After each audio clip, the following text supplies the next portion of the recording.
The apocalypse is imminent. All humans on Blue Planet will be transported to the apocalyptic realm in 3 days. Cherish these final 3 days of peace. They may very well be the last tranquil moments you will ever experience. Abruptly, this voice echoed in the minds of every human across Blue Planet, resounding as if from the edge of the heavens. As the entire population froze in stunned silence, the voice reverberated once more within everyone's consciousness. The apocalypse is imminent. All humans on Blue Planet, cherish these final 3 days.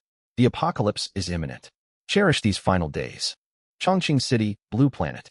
Lu Ji, the bookstore owner, was loudly praising Fan Kuan, his summer part-time employee, for his outstanding work performance when the voice cut through the air.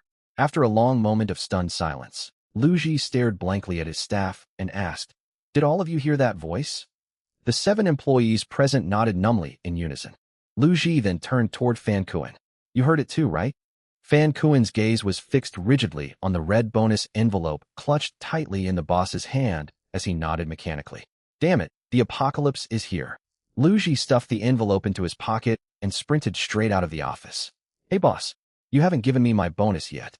Fan Kuan hurried forward a couple of steps and called out anxiously, "Forget the bonus.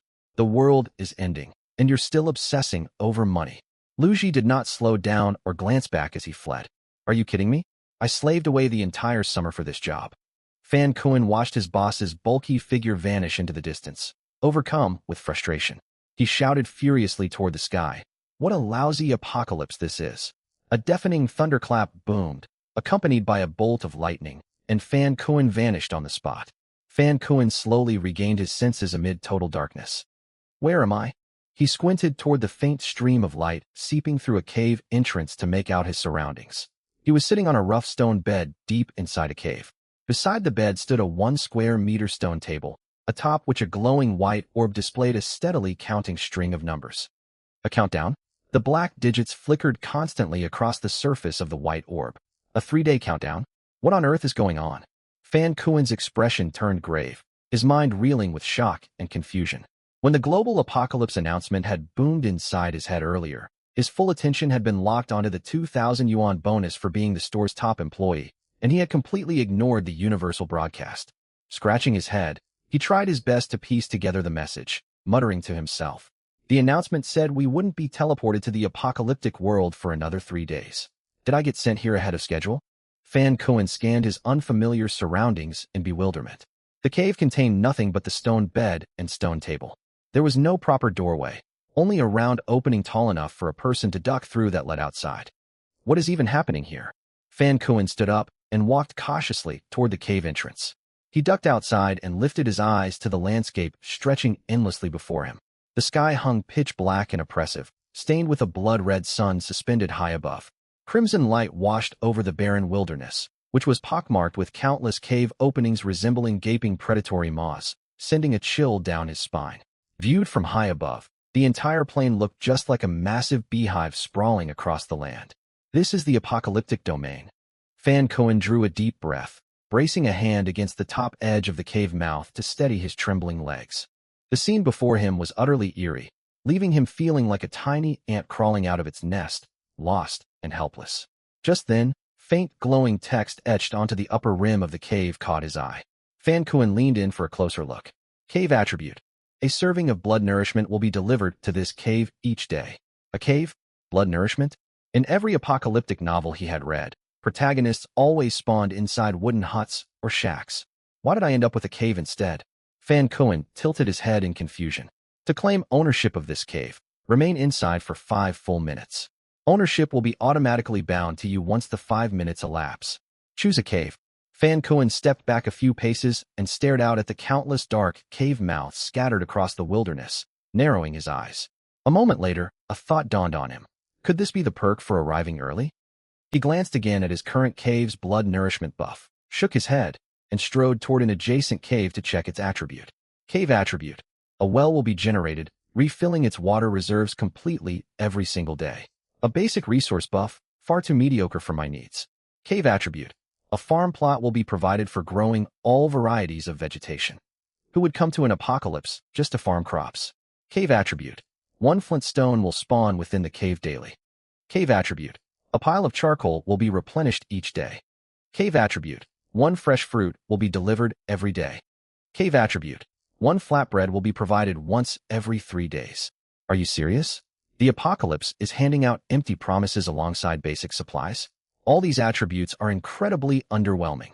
Fan Kuan halted his footsteps and surveyed the vast wilderness around him. He suddenly noticed the caves spread across the plain were arranged in perfect concentric rings, and he had been walking outward toward the perimeter this entire time. Could it be the best rewards are located toward the center? He immediately reversed course and hurried toward the core of the ring system. Cave attribute. A healing potion will be supplied to the cave each day. Cave attribute. A functional forging station is built into the cave. Cave attribute. A spirit fruit tree will grow within the premises. Finally, something worthwhile. Just as I suspected, the outer rings only have useless junk, while premium buffs are concentrated inward. No longer stopping to inspect every single cave one by one, Fan Kuan quickened his pace straight for the absolute center. He was certain the most powerful cave shelter would be waiting there. After an hour of brisk walking that left him gasping for air, Fan Kuan finally reached the innermost ring. He exhaled slowly and approached the cave at the very center of the formation to read its inscription.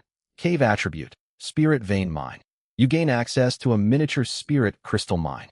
The mine will upgrade in tandem with your cave's level progression. I spawned with my own mine right out the gate. Not ordinary stone or iron ore, but pure spirit crystals. Having devoured hundreds of Xinxia and Apocalypse novels, Fan Kuan's eyes widened with excitement, a wide grin spreading across his face. Even without knowing the exact uses of spirit crystals yet, any resource found in the innermost ring could not possibly be worthless. Calm down, calm your excitement. Fan Kuan forced himself to steady his racing heartbeat. There were still dozens more caves to examine within this inner ring. He moved on to the next cave. Cave attribute. Bloodline enhancement. Each level your cave reaches grants you one chance to strengthen your innate bloodline. Bloodline upgrades. That sounds overwhelmingly powerful. If I keep boosting my bloodline with every cave level up, I could eventually ascend to godhood. Fan Kuan's eyes sparkled with ambition. This was an endgame tier godly attribute. No rush. I still have plenty of time to browse. All humans from Blue Planet will arrive here in 3 days and be randomly assigned their shelters. Meanwhile, I get to handpick my own safe haven ahead of everyone else. It was the equivalent of skipping the cycle of reincarnation's memory wipe and being allowed to choose your own family before rebirth, an unbelievable stroke of luck. Thank the heavens for this opportunity. Fan Kuan suddenly recalled the reckless shout he had yelled right before being struck by lightning. He quickly clasped his hands together and bowed toward the sky.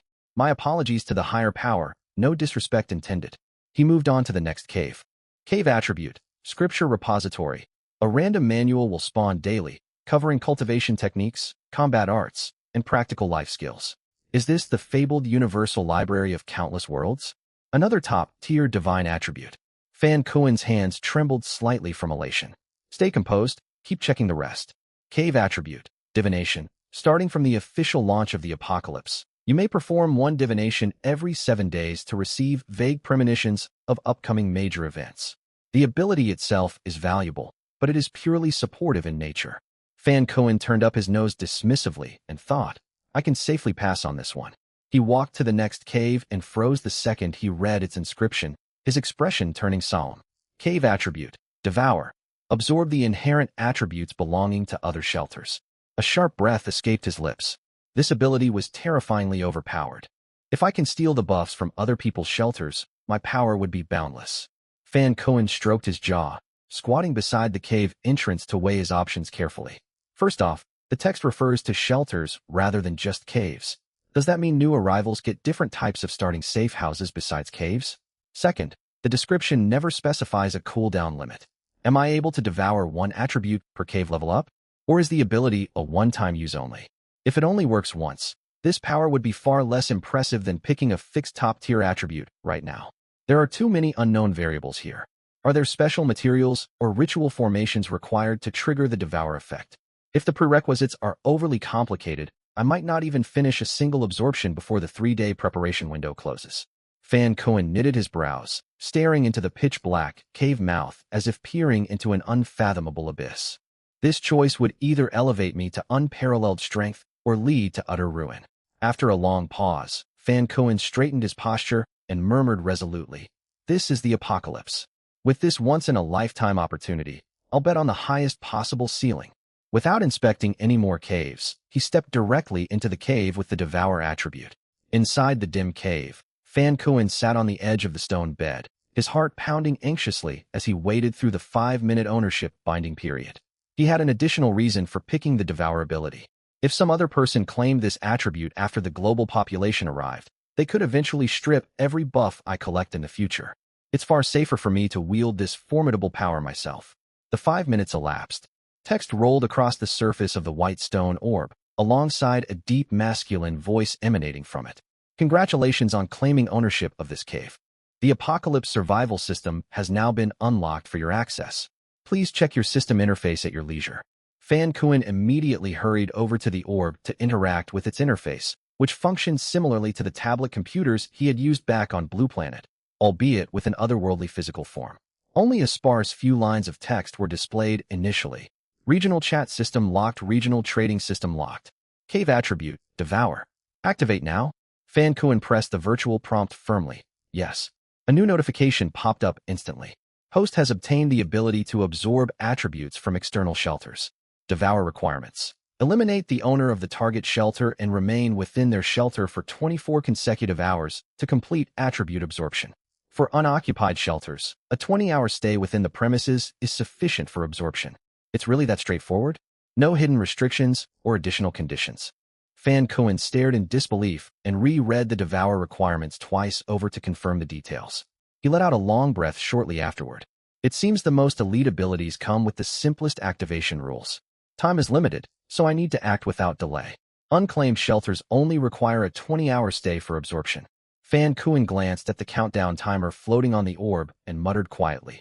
I have enough remaining time to absorb attributes from 3 separate shelters. With that, he rushed out of his cave toward other unclaimed caves in the inner ring.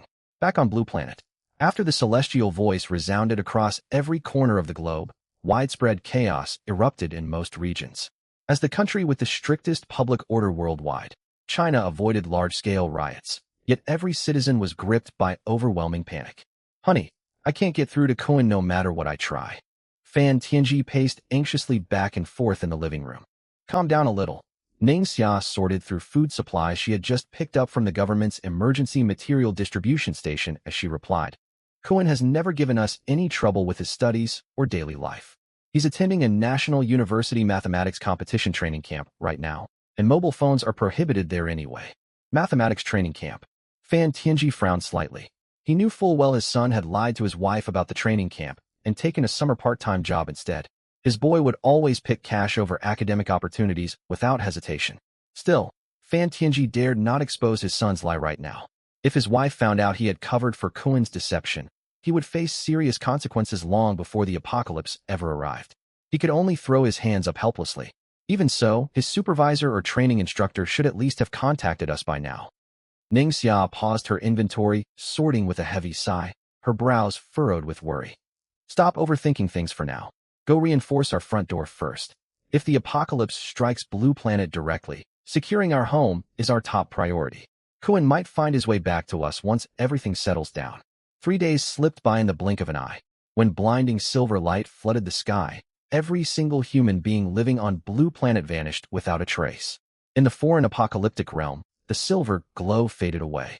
People materialized inside small wooden huts scattered across the landscape and slowly began to process their new reality. Oh my goodness, we were truly transported to another world. I've been visually impaired for 30 years, and I can see clearly again now. My infant child is only 1 year old and still breastfeeding, but there's no formula milk inside this hut. Does anyone have spare milk supplies? That's quite a demanding request right out the gate. Thank goodness. I was 98 years old and better than back home, yet I can run and jump freely here. A 98-year-old regained full mobility? What about my father who was pronounced clinically dead by doctors moments ago? Dad, can you hear me? Are you alive again? Quit yelling for family members in public chat. Check if your hut's special attribute has unlocked yet. Mine activated already. I get 1 bottle of spring water delivered daily. Same for me, pretty decent reward, 2 loaves of bread each day. My hut grants me a forging proficiency buff to craft tools and equipment for experience gains. Why am I stuck with a crafting job instead of fighting monsters to level up? Is this some kind of forced career specialization? Don't complain about your decent perk. Mine only dispenses a pack of toilet paper daily. Anyone got spare toilet paper to trade? Inside a wooden hut at the foot of a mountain range, Fan Tianji stared blankly at the glowing system text floating before him. Reward: 1 pack of menstrual care pads delivered daily. He turned toward his wife awkwardly. It seems the apocalypse came fully prepared with comprehensive daily necessities for everyone. Beside a mountain stream, Ning Xia studied the meter-tall mechanical device inside her hut and whispered to herself, "Compact ice maker. Converts water into ice at a 10-to-1 volume ratio." While displaced humans chattered excitedly and explored their unfamiliar new world, the deep masculine voice echoed simultaneously from every inhabitant's system orb. Official apocalypse survival phase commences. The first natural disaster will descend in 3 days' time. Disaster event. 10 blazing suns in the sky. Celestial order will collapse with 10 suns hanging permanently overhead to scorch the land barren. Your wooden hut is your sole safe refuge. Upgrade your hut level to strengthen its heat resistance. Important note: normal day-night cycles will cease entirely 3 days from now. Darkness will no longer fall upon this world. A flash of white light wrapped around Fan Kuan and his cave, transporting them away from the beehive-shaped wilderness. The moment his consciousness returned, Fan Kuan's gaze shot straight to the white orb on the stone table. Cave attributes. 1. Devour. Absorb attributes belonging to other shelters. 2. Spirit vein mine. Possess a miniature spirit crystal mine that upgrades alongside your cave level. 3. Bloodline enhancement. Gain 1 bloodline upgrade opportunity for every cave level attained. 4. Scripture repository. Receive 1 random manual cultivation methods, combat techniques, practical skills included each day. Yes, it worked perfectly. Fan Kuan clenched his fists tightly in celebration, fixated intently on the system panel. He had worried the 3 stolen attributes might not carry over into the official apocalyptic world after collecting them in the preparation zone. But the system interface confirmed all buffs were intact. Calming his surging excitement, he focused on a newly unlocked interface tab. Cave upgrade unlocked. Current cave tier. Low-grade upgrade requirements. 1,000 units of timber, 500 units of stone. It seems construction and resource gathering are universal necessities across all realms. Fan Kuan let out a faint sigh of amusement before checking another system menu. Regional chat system unlocked. Regional trading system unlocked. He opened the regional chat channel immediately. His original plan was to search for his parents first. They must have been frantic after his abrupt disappearance 3 days prior. But a moment of caution held him back. He had barely grasped the fundamental rules of this apocalyptic world, and there could be hidden traps embedded within the public chat function. After brief deliberation, he decided to track down another person first. Luigi would not get away with withholding his hard-earned bonus just because the world ended. "Luigi, are you online?" Luigi responded immediately. "Luigi? What race is this fellow addressing right off the bat?" An odd comment from another user popped up in the chat. Fan Kuan found the reply rather bizarre. Luigi was just an ordinary Han Chinese person, a descendant of the Yan and Huang emperors. Ignoring the strange message, he prepared to send another ping when a bold announcement flooded the public chat feed. "Haiba of the Dark Golden Bear Clan speaking. Where are all my bear clansmen? Duan Kuan of the White Bear Clan pays homage to Lord Haiba. The Shah of the Black Bear Clan offers his respects to the Lord. Lu Fei of the Gray Bear Clan pledges allegiance. Jin Bao of the Giant Panda Clan greets the clan leader." Thousands more identical greetings omitted Dark Golden Bear Clan. What kind of ethnic group is this? Fan Kuan stared at the chat log in total bewilderment. Bear clans? Are these actually beast-type intelligent beings? A cold sense of dread washed over him. The announcement stated all humans from Blue Planet would be transported here, yet not a single human message had appeared in the massive public chat feed. Even messages from other global human populations were nowhere to be seen. Fan Kuan scrolled frantically through the wall of messages, desperate to spot other fellow humans. "Fellow Serpent Kin, sound off. I'm Lu Qing of the Green Serpent Clan. I'm Zhang Ada of the Tiger Clan. Where are our senior clan members? Old Madame Yun of the Thousand-Legged Centipede Clan from the Marshlands has arrived. Where are my offspring? A centipede spirit entity? A thousand-legged centipede at that." Fan Kuan could not begin to imagine the creature's true form. He had no idea how one would even greet such a being face to face. He frowned and weighed his options, figuring human survivors might simply be too reserved to speak up in public chat. He typed out a new message. "Anyone descended from the human race, as depicted in Journey to the West? Male or female humans, please send me a private message if you're here." His message received 0 replies.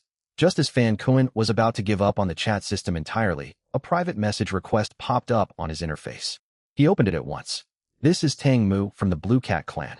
I'm curious about this journey to the west you mentioned. Could you explain what it is? Curiosity gets creatures into trouble. Fan Kuan blocked the user without hesitation. Fan Kuan exhaled a heavy breath. Forget it.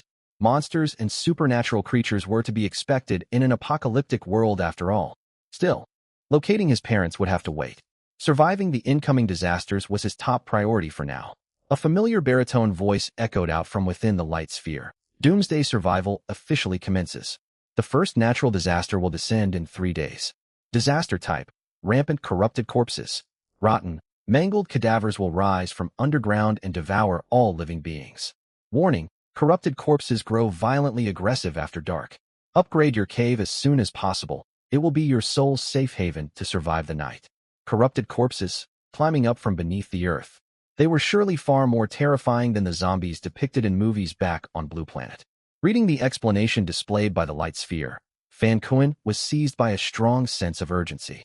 Though he had 3 extra days to prepare and had reaped considerable gains, those advantages only raised his upper limit and potential, not guaranteeing a safe future by any means. Fan Kuan glanced down at his scrawny arms.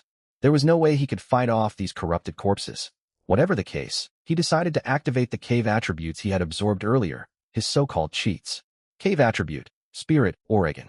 You gain access to a miniature spirit crystal mine. The mine will upgrade in tandem with your cave's level. Activate this attribute. Activate. The next instant, a crystal vein glowing pale white materialized in the corner of Fan Kuan's cave. Miniature spirit crystal mine. Automatically produces 100 units of spirit crystals daily. Destroy the mine to obtain 10,000 spirit crystals in a one-time payout. Spirit crystals serve as high-tier universal currency across the Doomsday realm and can also be utilized for cultivation. This was an incredible asset.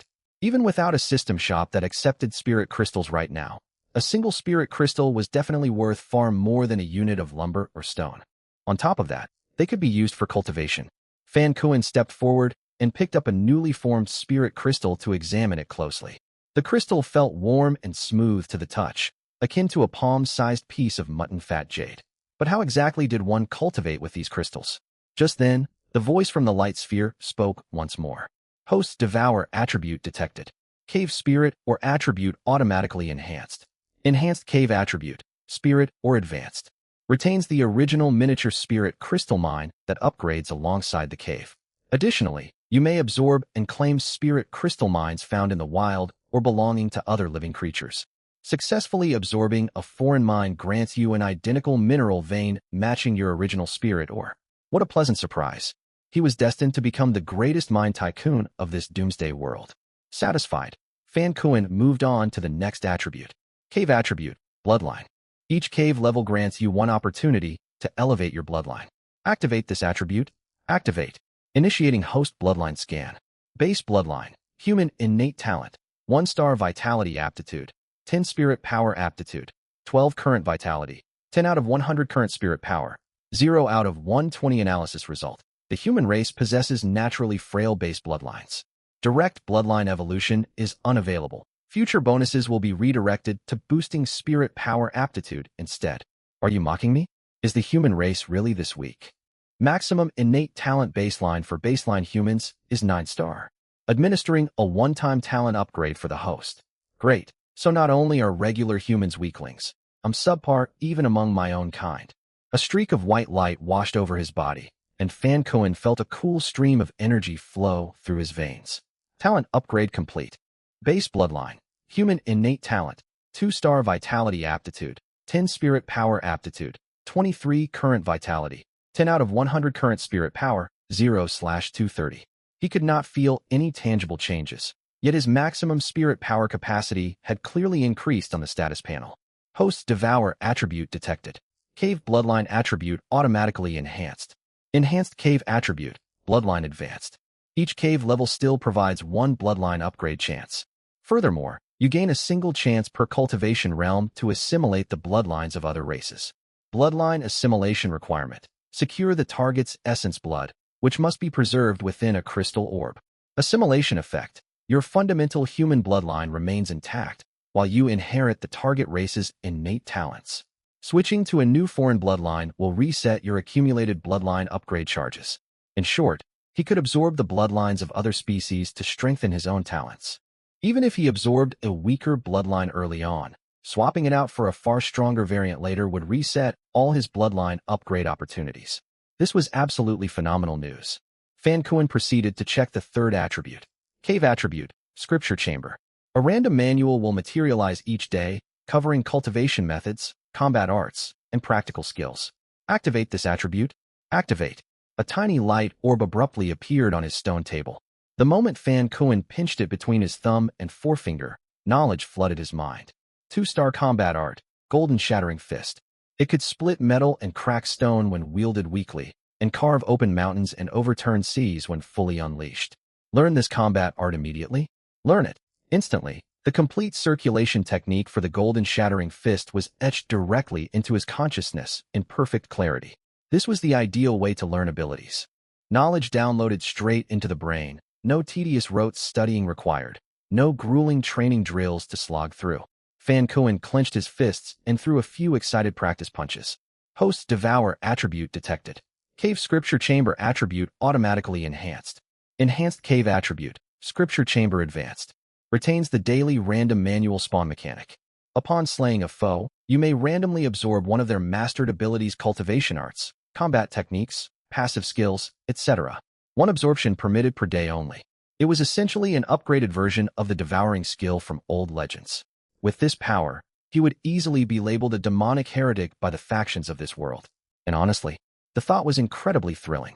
With all his cave buffs unlocked, Fan Kuan stood up with a contented grin and headed out of the cave to take his first official step into doomsday survival, felling trees and quarrying stone. Pushing aside weeds blocking the cave entrance, Fan Kuan crawled out into the open air. He glanced back at his underground dwelling and let out a quiet laugh. He never imagined he would end up living in a crude underground den reminiscent of a wild boar's burrow out on the savannas of East Africa. Rolling hills stretched out in every direction, blanketed with dense trees, and a small brook wound gently through the low mountain ridges in the distance. The scenery was picturesque, yet Fan Kuan could not afford to admire it. The first wave of deadly corrupted corpses would arrive in 3 days, and his top priority was leveling up his cave. Cave upgrade requirements: 1,000 units of lumber, 500 units of stone. Fan Kuan checked the miniature holographic panel projected on his wrist, a detached fragment of the main cave light sphere that activated the moment he stepped outside. It retained all core system functions and came equipped with a 100 cubic meter spatial storage compartment. Lumber and stone. He would start by gathering timber first. Fan Kuan muttered to himself as he stared at the forest blanketing the hillside. But he froze a second later. Where was his axe? Where was the rusted starting axe every doomsday survivor was supposed to spawn with? How was he meant to cut down trees without an axe? And where was a sturdy stone pickaxe for mining stone? Just then, his stomach rumbled loudly with hunger. Even after 3 days spent in the sealed incubation space, his body was finally crying out for sustenance. Fan Kuan pulled open the regional world chat channel and typed a message. Fellow survivors, how are you all gathering lumber? By chopping trees, obviously. That statement was nothing but useless common sense. How are you speeding up the logging process? It all comes down to natural talents. For us Iron Scythe Mantis clansmen, felling trees takes mere moments. Fan Kuan could not refute that logic. He sent another question. What about mining stone? What method are you using? We punch the rock directly. Each solid blow yields 1 stone unit. That sounds formidable. May I ask which clan you hail from? Fan Kuan wiped sweat from his forehead. I'm Jia Gu of the White Bear clan. Can't you even crack a boulder with your bare fists? Are you some puny monkey-type being? Insolence. Sun Wu of the long-armed monkey clan stands corrected. Hold your tongue, lumbering bear. You dare challenge the authority of the bear clan, little monkey? If I ever track you down, I'll show you the true brute strength of a bear. Bring it on. I'll demonstrate flawless monkey fist techniques to put you in your place. Fan Kuan sighed and cut in mentally. Enough bickering, everyone. Truth be told, I'm a lowly human, weaker than even a monkey.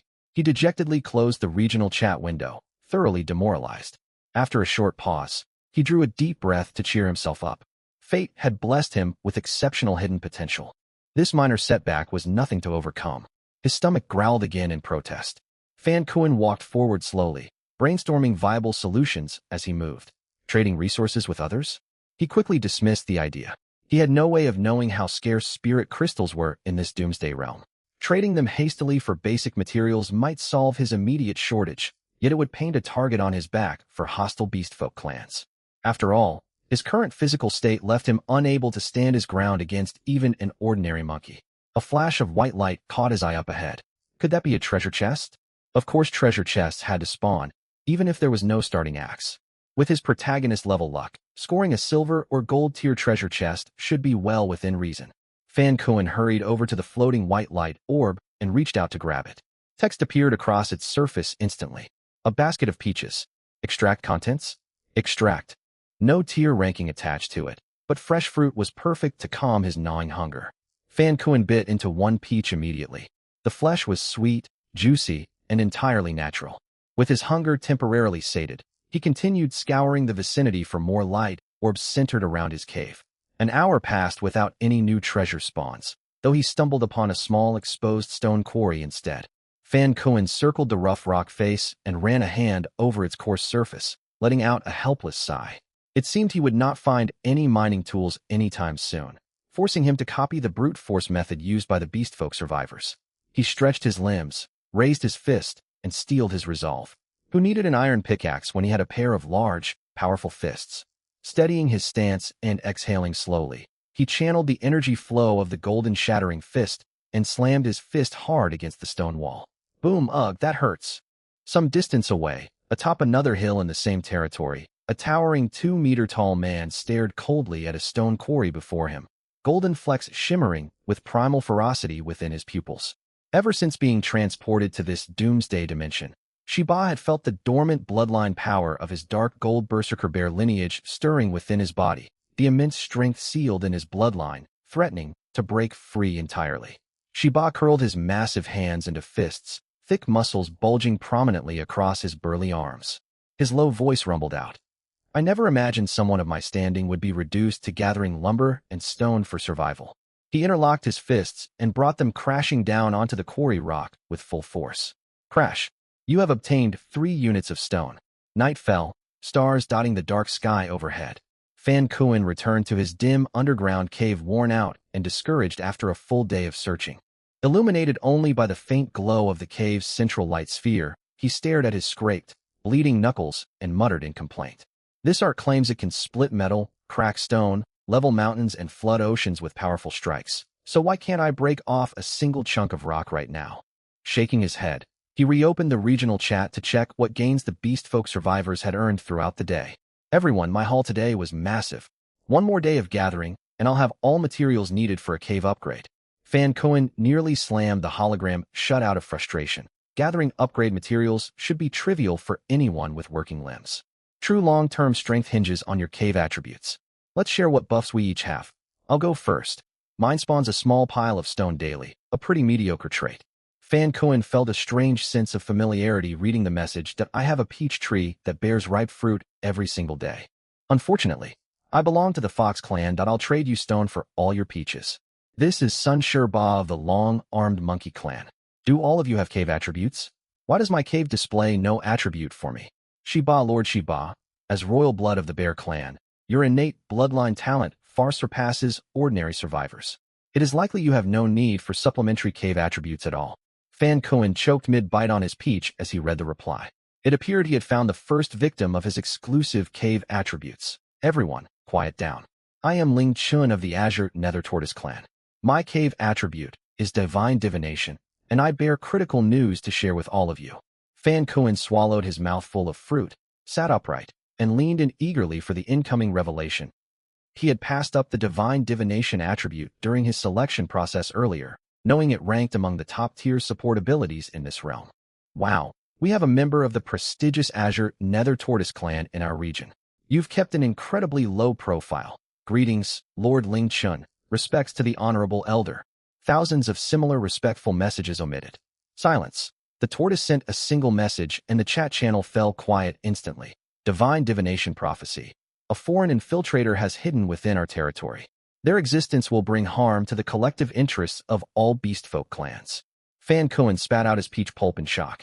He had been watching the chat anonymously, only to have the prophecy target him directly. He had never interfered with the tortoise in any way, yet the creature had singled him out on the very first day.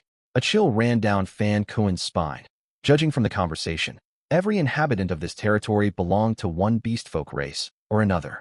If these physically powerful clansmen, capable of felling trees with their bare hands and shattering stone with punches, discovered his identity as a frail human, he would be crushed to death in an instant. Identify the foreign race, share their location and physical traits, and I will lead the Bear Clan warriors to hunt them down tomorrow. Shiba I, Duan Kuen of the White Bear Clan, will mobilize my kin at dawn to assist in the search per Lord Shiba's command. We follow Lord Shiba's orders without hesitation. Thousands of matching rally messages omitted. Fan Kuen stared rigidly at the holographic screen, terrified his personal information would be posted publicly at any second. Silence once more. Divine divination can only reveal vague clues for the time being. Precise intel will only become available during my next divination ritual 1 month from now. Fan Kuen exhaled a huge breath of relief. As long as his position was not exposed immediately, he still had room to maneuver. He could easily tell the tortoise was being deceptive, though.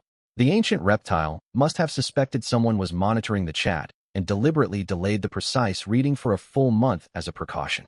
Unfortunately for the tortoise, Fan Kuen already knew the true cooldown of the divine divination ability. His identity would be at risk of exposure in 7 days, with repeated divination checks putting him in constant danger afterward. It was absurd enough to face public persecution even after the end of the world arrived. Time was growing far too limited. He now had to prepare for the incoming corrupted corpse plague while evading the large-scale manhunt organized by the Beastfolk clans. Fan Kuen folded his arms and sank into deep thought. Messages continued scrolling through the regional chat feed. Even without updated divination data, rooting out the infiltrator is our highest priority. I, Shiba of the Dark Gold Berserker Bear Clan, issue this order. Alongside resource gathering starting tomorrow, all Bear Clan fighters must expand patrol ranges around their caves to search for the intruder. Report any suspicious findings immediately. The infiltrator cannot be allowed to survive within our lands. The Beastfolk shall prevail through this doomsday crisis. Beastfolk shall prevail. Beastfolk shall prevail. Fan Kuen wore a bitter grimace staring at the flood of unified battle cries. He silently wished to plead with the aggressive bear clansmen. This is a fight for basic survival. Have any of you fully stockpiled lumber and stone? Secured enough food reserves? Are you even strong enough to fight off the incoming corrupted corpses? Could we not all focus peacefully on collecting and trading supplies instead of hunting each other? Once the wave of passionate messages died down, Fan Kuen composed a new line for the chat channel. Fellow Bear Clan warriors, I plan to join the search for the infiltrator tomorrow as well. I've scoured the area around my cave all day without spotting any other survivors. Has anyone else encountered neighboring clans' folk during their travels? No sightings here. I am Hao Gu of the Scale Horse clan. I traveled dozens of miles today with 0 encounters with other survivors. Same for me. Same here. No other survivors spotted on my end either. Identical replies from multiple users omitted. Fan Kuen felt marginally calmer after reading the responses. The territory spanned an enormous area, with each survivor separated by vast distances. He would not be captured by enraged beastfolk forces the very next day, at the very least. Dawn broke the following morning. Fan Kuen jolted awake on his stone bed, stiff soreness throbbing across his back. His gaze drifted toward the stone table, where a small glowing light orb rested quietly. He had stayed up late the previous night waiting for the daily manual refresh before finally succumbing to exhaustion from fatigue. Evidently, the scripture chamber generated new manuals at daybreak each morning. Fan Kuen possessed 4 powerful cave attributes in total, yet only the scripture chamber offered immediate practical aid for his current predicament. He reached for the orb with eager anticipation. This new skill would be his last hope to turn his fortunes around. 2-star combat art, Cloud Overturning Palm. Its strikes could churn clouds and reverse weather patterns, shattering heaven and earth with a single blow. After absorbing the palm art's knowledge, Fan Kuen slumped dejectedly against the edge of his stone bed. The skill itself was undeniably powerful, yet his physical strength was far too insufficient to wield it effectively. It was akin to handing a sharp battle axe to a small child. They would lack the power to cut down a tree trunk. He consoled himself that having an extra combat skill was better than nothing, then rushed out of the cave. He had finished his peaches the day before, with no progress on lumber and stone. The disaster was in one day. Fan Kuen left the cave, avoiding rechecking areas, and headed to more distant terrain. Since brute force mining and logging were impossible, his option was to find treasure for materials.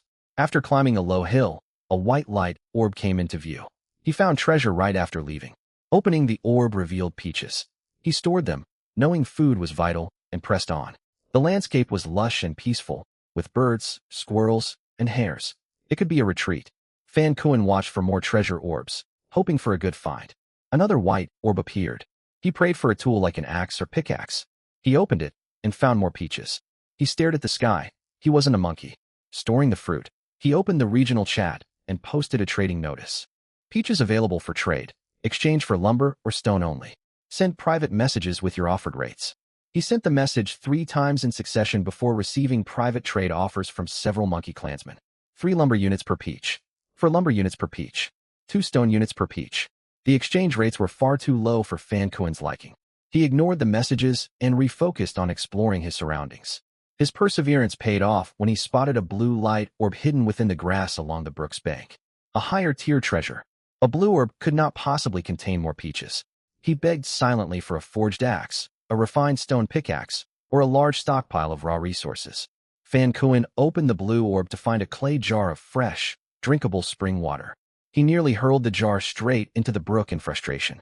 Why was a rare blue-tier treasure reduced to nothing but a jug of plain water? He forced himself to calm down with slow, deep breaths and stowed the jar in his storage space. Fresh drinking water was still a valuable commodity. He had no way to build a fire within his cave to boil water for safe consumption anyway. Fire. Fan Kuan suddenly realized he lacked the 2 most essential starting items for doomsday survival, a cutting tool and a functional campfire setup. His predicament could not have been worse. He prepared to pause for a short rest to calm his frustration when a faint red glow caught his eye. The light emanated from the hollow trunk of a large tree, and Fan Kuan sprinted toward it instantly. Upon drawing near, he confirmed it was a rare red-grade treasure orb. This find had to change his circumstances for the better. White orbs only gave peaches, blue orbs merely provided drinking water.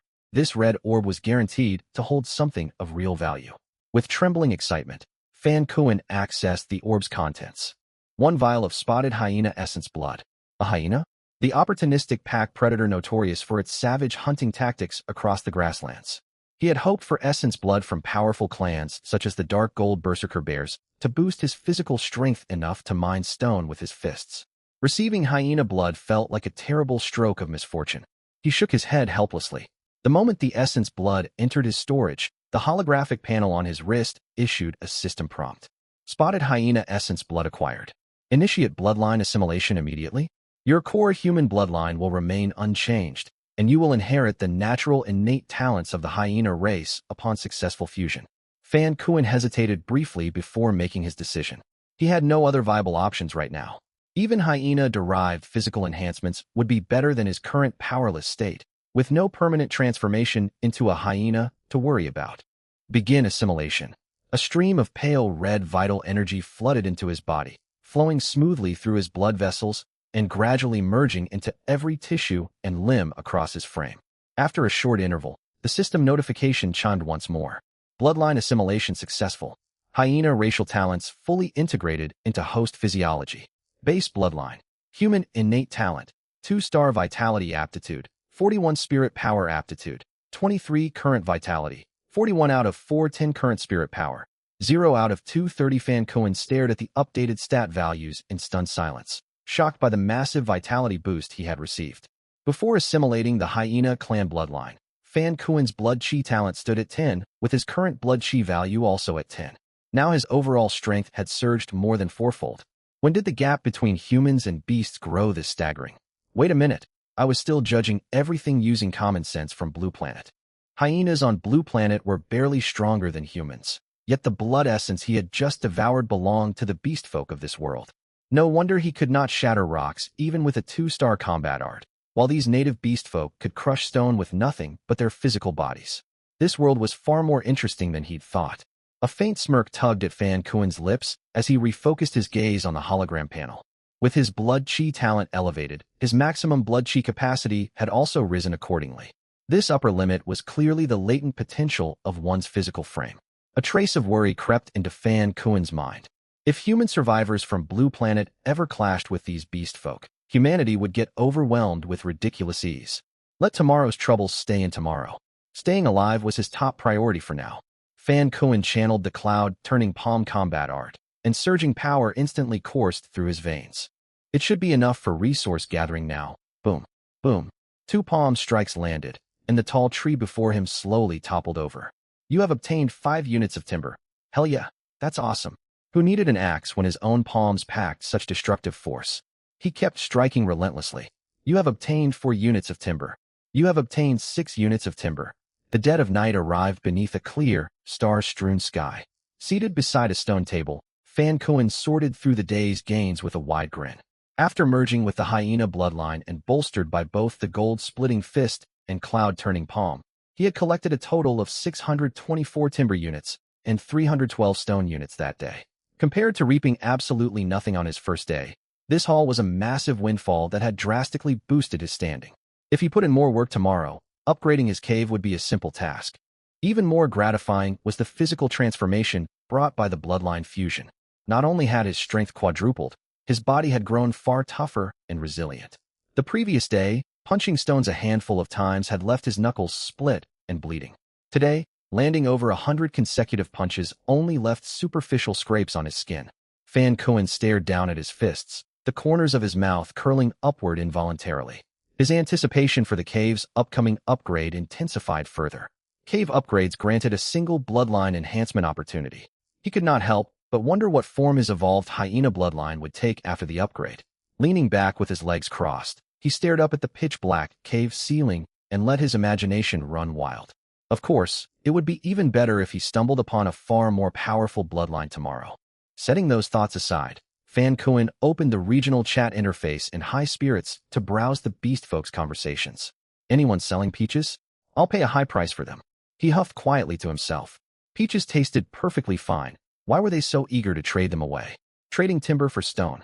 Fellow warriors, lend me a hand. As a long-eared rabbit clansman named Ruan Shower, mining stone is painfully slow for me. Fan Kuan grew curious and muttered to himself. Why are you so efficient at gathering timber then? I gnaw trees down with my fangs. A vivid image immediately popped into Fan Kuan's head. So the rabbit simply lacked the jaw strength to bite through stone. He scoffed disdainfully, completely forgetting he had yielded 0 resources the day before and was even outmatched by this rabbit. We'll trade Coyote Clan Blood Essence for Long-Armed Monkey Clan Blood Essence. DM me immediately if you have what I need. I'm too fey of the Coyote Clan. What purpose do these blood essences serve anyway? Same question here. I picked up a Porcupine Clan Blood Essence earlier today and have no clue how to use it. Only blood essence from your own clan is usable. Absorbing it raises your innate bloodline talent. I found 2 essences today, one of which belongs to my own Long-Armed Monkey Clan. What? Blood essence can actually improve bloodline talent? Such miraculous power never crossed my mind. That can't possibly be true. Our beast folk bloodlines are fixed from birth. External items cannot alter them. Believe it or not, don't be so rigid-minded even after being dragged into this doomsday realm. Coyote Blood Essence for Long-Armed Monkey Essence. DM me fast, if interested. I'm Shiba from the Dark Golden Grizzly Bear Clan. Are your claims truly legitimate? Lord Shiba, I would never dare lie to you. Every word I said is truthful. My bloodline talent rose a full star after absorbing my clan's essence today. Very well. If this method proves effective after verification, I, Shiba, will owe you a favor. Thank you, Lord Shiba. Frowning slightly as he read the chat logs, Fan Kuan learned that beast folk could also upgrade their bloodline talents via blood essence absorption. Though they were restricted to essences of their own kin, judging from their shocked reactions, this blood essence mechanic did not exist in their original world either. This doomsday world grew more intriguing by the minute. Has anyone uncovered any leads regarding the spy? Nothing yet. Right after upgrading my cave today, I rushed out to scout every inch of land within 10 kilometers of my dwelling. 10 kilometers of territory surveyed on foot. This beast folk was truly relentless. Fan Kuan ground his teeth and typed a message to stir up doubt, diminishing the beast folk's drive to hunt for the unknown spy himself. We haven't even encountered a single fellow clansman out here. Searching for a spy is nothing but a waste of precious time. How can you claim encounters are impossible?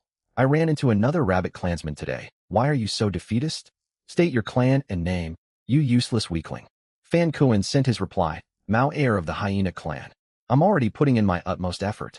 TCH, a lowly hyena. No wonder you're so incompetent. The insult rubbed him the wrong way deeply. How dare they look down on hyenas? All clansfolk, take heed. Slay any creature that is not one of our beast folk on sight. Kill them. Kill them. Kill my foot. Fan Kuan shut down the regional chat interface, laid down on his stone bed, and conserved his stamina for tomorrow's cave upgrade. Dawn of the third day in the doomsday. As faint daylight seeped through the cave entrance, Fan Kuan was already upright on his stone bed. He turned toward the glowing orb resting on the stone table and picked it up. 3-star cultivation art. Spirit Devouring Manual. Consume ambient spirit energy to refine internal force, drawing power from heaven and earth itself. This was no mere combat skill. It was a formal cultivation technique. Fan Kuan instantly selected to learn it, and his eyes lit up with excitement. Incredible! Does this mean I can officially cultivate spirit energy now? He channeled the Spirit Devouring Manual. Thin wisps of spiritual energy drifted out of the surrounding atmosphere, flowing into his body. After circulating through his meridians for a full cycle, the energy settled firmly within his dantian. So this was spirit energy, the legendary power cultivators pursued. Fan Kuan grabbed a spirit crystal beside him and resumed his cultivation without hesitation. Spirit crystals were unquestionably ideal cultivation aids, just as he suspected. Absorbing spirit energy without the crystal was akin to drinking diluted coffee loaded with excessive ice cubes. Using the crystal condensed the energy into a rich, potent brew he could ingest directly. A surge of satisfaction washed over Fan Kuan as his spirit energy climbed steadily. He opened his status panel to check his stats. Bloodline. Human, innate talent. 2-star, blood chi talent. 41, spirit energy talent. 23, blood chi. 41/410, spirit energy. 1/230. The numerical gain seemed modest, yet crossing the threshold from 0 to 1 was always the most pivotal breakthrough. Suppressing the urge to keep cultivating non-stop, Fan Kuan slowly stood to his feet. Upgrading the cave remained his top priority for the day. The upgrade would boost both his human racial talent and his fused hyena bloodline.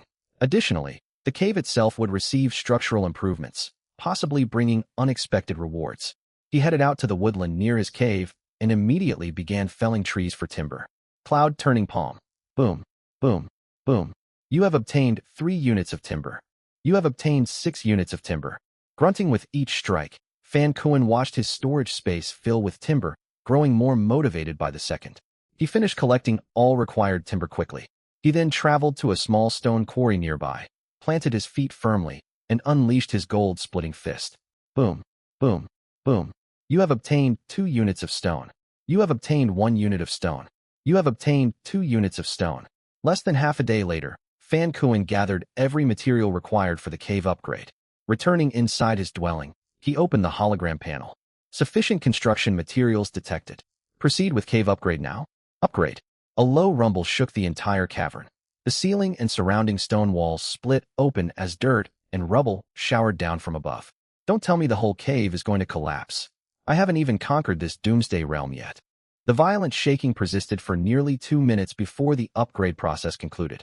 Fan Kuan brushed dirt off his clothes and inspected his renovated home. The cave's interior expanded to roughly 50 square meters. The previously rough, jagged stone walls and ceiling were now smooth and polished. The original wide open entryway was enlarged, fitted with a solid stone gate. The furnishings remained bare. Only a stone bed and stone table occupied the spacious cavern. At that moment, the glowing orb on the stone table spoke aloud. Cave upgrade complete. Current cave rank, intermediate. Materials required for next upgrade. 3,000 timber units, 1,500 stone units. Detected cave rank promotion. The spirit or vein inside has been upgraded synchronously. A swirling vortex of spiritual energy materialized out of thin air within the cave. 10 heartbeats later, the small mound of spirit crystal or swelled to 3 times its original size, occupying nearly half the cave's total area. Small spirit crystal vein. Passively generates 500 spirit crystal units per day. Destroying the vein will grant a one-time payout of 50,000 spirit crystal units. Daily production had quintupled, an excellent outcome. Detected cave rank promotion. Initiating synchronous bloodline enhancement for the host. Scanning host bloodline attributes. Bloodline. Human, innate talent. 2-star, blood chi talent. 41, spirit energy talent. 23, blood chi. 41/410, spirit energy. 1/230. Host possesses the human bloodline, which is inherently frail by nature. Direct enhancement to the human bloodline is impossible. Spirit energy talent will be elevated as an alternative. A stream of pure white light flooded Fan Kuan's body. Talent upgrade successful. Bloodline. Human. Innate talent. 3-star. Blood Chi talent. 41. Spirit energy talent. 34. Blood Chi. 41/410. Spirit energy. 1/340. His higher spirit energy talent raised his maximum spirit energy capacity, yet filling that expanded reservoir would undoubtedly take longer now. Before Fan Kuan could fully process this change, the orb's voice continued. Host body contains dormant hyena clan bloodline. Commencing parallel enhancement for this secondary bloodline. Blazing crimson light washed over Fan Kuan's physique. Hyena clan bloodline evolved into golden mastiff bloodline. Bloodline talent elevated. Bloodline. Human. Innate talent. 3-star. Blood Chi talent. 52. Spirit energy talent. 34. Blood Chi. 52/520. Spirit energy. 1/340. As expected, the boosted Blood Chi talent amplified his physical strength alongside raising his maximum Blood Chi cap. Fan Kuan nodded in satisfaction at the surging power within his veins. While it was still a canine-derived bloodline, he was no longer bound to the scorned hyena lineage. A sudden thought crossed his mind, and he muttered to himself. My human talent received 1 upgrade when the cave was at rank 1, plus this latest boost for a total of 2 enhancements. The hyena bloodline only got upgraded just now. Could it be that the first foreign bloodline absorbed never triggers a reset mechanic, and subsequent bloodline swaps are required to unlock repeated evolution? That must be the case. Regardless, if I found 1 potent bloodline, I can certainly discover more powerful variants down the line to replace my current one. Fan Kuan assumed all upgrade benefits had been distributed when the orb spoke once more. Intermediate cave rank reached. Claiming regional universal reward, 1 cultivation art. A tiny glowing orb materialized atop the stone table right after the announcement. Another reward. This was a pleasant surprise. Fan Kuan picked up the orb. 2-star cultivation art. Pure void manual. Refined spirit energy into profound mystic force, forging a connection with the cosmic mysteries of heaven and earth. A 2-star technique felt somewhat underwhelming. He quickly rationalized it. However, this was a universal reward for every beastfolk who upgraded their cave to intermediate rank, meaning all beastfolk would soon gain access to spirit cultivation. The beastfolk would grow far stronger as a result. There was nothing he could do about it for now. As long as they never tracked down his hiding spot, his highest priority remained strengthening his own capabilities. After organizing all his newly acquired rewards, Fan Kuan stowed some peaches into his wrist storage bracelet and headed out to gather more resources while daylight lasted. He followed the stream where he had found plentiful loot the previous day. Watching small fish dart through the flowing water, memories of his father, an avid angler, resurfaced. He worried about his father's survival without basic tools such as axes and pickaxes. His mother, however, was resourceful enough to adapt to this harsh environment, and Fan Kuan felt confident she would be all right. While trekking onward, a faint glow peeked out from the tall grass ahead. Another loot drop, just as he hoped. He stepped closer to find a faint blue glowing orb resting amid the foliage. Fan Kuan had grown calm encountering these drops by now. He would accept any supplies, food, or consumables without complaint. He broke open the orb and received a jar of monkey wine. Fan Kuan stared blankly toward the sky in exasperation. First peaches, now monkey wine. Couldn't he get a chunk of meat for once? Even instant noodles would be a welcome treat for a human like him. Stowing the wine away, he shook his head and continued along his path. The landscape surrounding his cave consisted of rolling hills crisscrossed by winding streams flowing down from the small mountain ranges. Fan Kuan traveled west alongside the waterway, drawn by the higher spawn rate of loot near freshwater sources, while also using the stream as a landmark to avoid getting lost in this unfamiliar wilderness. Without satellite navigation systems, getting stranded out here meant no way to call for help of any kind. He overlooked one critical detail, though. All living creatures naturally build their dwellings close to water sources. Rounding a large boulder beside the stream, Fan Kuan came face to face with a beastfolk warrior. Every muscle in Fan Kuan's body tensed as he fixed a sharp gaze on the stranger. Standing before him was a male fox beastfolk with crimson ears, vulpine facial features, a tall slender frame, and 4 bushy tails swaying behind his waist. He walked upright in a human-like posture, clad only in loose rough linen shorts across his hips. His flat torso confirmed his male identity. The fox warrior detected Fan Kuan's presence and snapped his head upward. Shock washed over his features instantly. He hurried forward 2 paces before dropping heavily to his knees with a dull thud. Fan Kuan had already coiled his right fist into the stance for gold-splitting fist and raised his left palm, ready for cloud-turning palm. The sudden kneeling gesture left him utterly confused. Shouldn't this creature attack him on sight? Why was he prostrating himself in submission before a single blow had been thrown? Was he surrendering out of fear of an unwinnable fight? Greetings, noble lord. The fox pressed his forehead against the ground and shouted respectfully. Lord? Was the fox delusional, or was Fan Kuan the one losing his mind? What possible reason did this beast folk have to address him as nobility? Fan Kuan recalled the regional chat logs, where ordinary beast folk always addressed royal beast folk with the honorific lord. But there was nothing about his appearance that marked him as one of their nobles. He suspected the fox was mocking him outright. No mirrors existed within his cave, yet Fan Kuan had viewed his own reflection multiple times in the stream's surface. Over the past 2 days, his facial features remained identical to his original handsome appearance from Blue Planet, only marginally less striking than the readers viewing this story. Fan Kuan took a slow breath and opted to test the fox's allegiance. Stand and speak. Thank you, my lord. The fox warrior rose to his feet while maintaining a deep bow, plastering an obsequious smile across his face. I never imagined encountering a true royal lord within this desolate doomsday wasteland. So he had mistaken Fan Kuan for beastfolk royalty. 2 possibilities crossed his mind.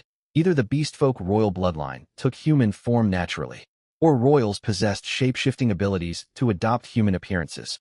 Do you reside in this vicinity? Fan Kuan kept his tone cold and reserved. I do, my lord. The fox twisted his body slightly to gesture west along the stream. My cave sits roughly 6 or 7 li upstream along this waterway. Understood. Fan Kuan nodded faintly. What was your harvest today? The fox bowed deeper with a fawning tone. I scoured the stream banks all day and collected 2 baskets of smoked rabbit meat alongside a full vat of fresh water. Fan Kuan seethed inwardly at the unfairness. Why did he only ever find peaches while this fox secured actual cooked meat? Noticing the subtle darkening of Fan Kuan's expression, the fox quickly offered his goods. If you require provisions, I would gladly present part of my harvest to you. That won't be necessary. Fan Kuan waved his hand with deliberate magnanimity. Have you spotted any other royal lords patrolling this area? I have not. The fox shook his bowed head. Royal lords are beings of exalted status. I only witnessed one royal figure back in my homeland on the Azeroth continent. You are the first royal lord I have met since being transported to the Doomsday Realm. Fan Kuan silently committed the name Azeroth continent to memory before continuing his questioning. What is your given name? The fox clasped his fists in formal salute. This humble one is Lu Lin of the Blazing Fox clan. Lu Lin. Fan Kuan feigned genuine curiosity. Where was your settlement located back on the Azeroth continent? I resided in Shifa, a remote township on the outskirts of Bandle City, my lord. A rather obscure place indeed. Fan Kuan pretended to ponder the location before pressing onward. What was your occupation in your homeland? Did you travel into the city frequently? Lu Lin lifted his head slightly, a flicker of wariness crossing his expression. I worked as a carpenter. Trips into the city were rare, only undertaken to deliver finished goods. Horse-drawn carriage travel wasted far too much time on the roads. Horse carriages instead of motor vehicles. Fan Kuan stroked his jaw thoughtfully. I have never left the grand capital where my clan dwells, so I hold great curiosity about the outer territories. Lu Lin lowered his head humbly. Your lordship is of noble birth. Our rustic countryside holds nothing worthy of your attention. Fan Kuan cut him off mid-sentence. How did your clansmen within Bandle City receive messages from your township? Lu Lin froze briefly before answering promptly. We relied on messenger hawks to relay written correspondence across long distances. This information was invaluable. Goods transported via carriage, messages delivered by trained birds. With no global communication network in place, Fan Kuan could fabricate any geographic origin without ever being exposed as an imposter. Which royal lord did you encounter back on the Azeroth continent? Fan Kuan asked. Devotion flooded the fox's features as he replied reverently. Princess Miaoyo of the Nine-Tailed Heavenly Fox clan, my lord. Nine-Tailed Heavenly Fox, a mythical divine beast from Blue Planet's old legends. Fan Kuan knitted his brows, intrigued by the existence of such a beast-folk lineage. Judging from Lu Lin's starstruck demeanor, Princess Miaoyo must have possessed unparalleled beauty. Fan Kuan cleared his throat to refocus his wandering thoughts and adopted an expression of sincere admiration. A princess of the Nine-Tailed Heavenly Fox clan, truly an unparalleled figure. I have long wished to witness her presence. How many royal members of her caliber serve within the Nine-Tailed Heavenly Fox clan?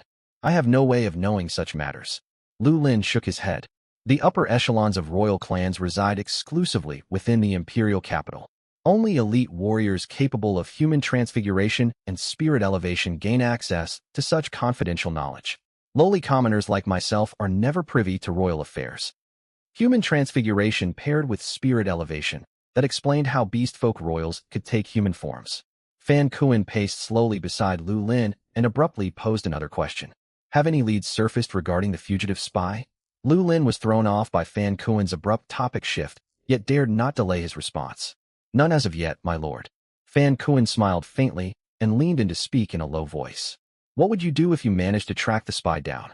Lu Lin clenched his fists and boomed his answer resolutely. Execute them on the spot. Excellent resolve. Fan Kuan narrowed his pupils and patted the fox's shoulder firmly. Even a humble carpenter upholds such unwavering loyalty to your kind. Commendable. In the very next instant, Fan Kuan unleashed the cloud-turning palm directly into Lu Lin's neck.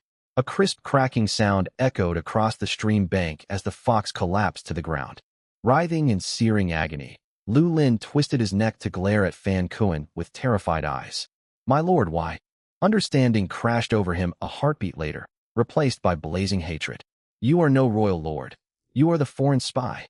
Crunch. Crunch. Fan Kuan rained a flurry of gold-splitting fist strikes onto the fox's face until all signs of life faded from the creature's body. Staring at the blood seeping into the stream's current, Fan Kuan fought back the urge to retch as he slowly stood upright and whispered quietly. I bear no malice personally. We are all trapped within this brutal doomsday, trapped on opposing sides.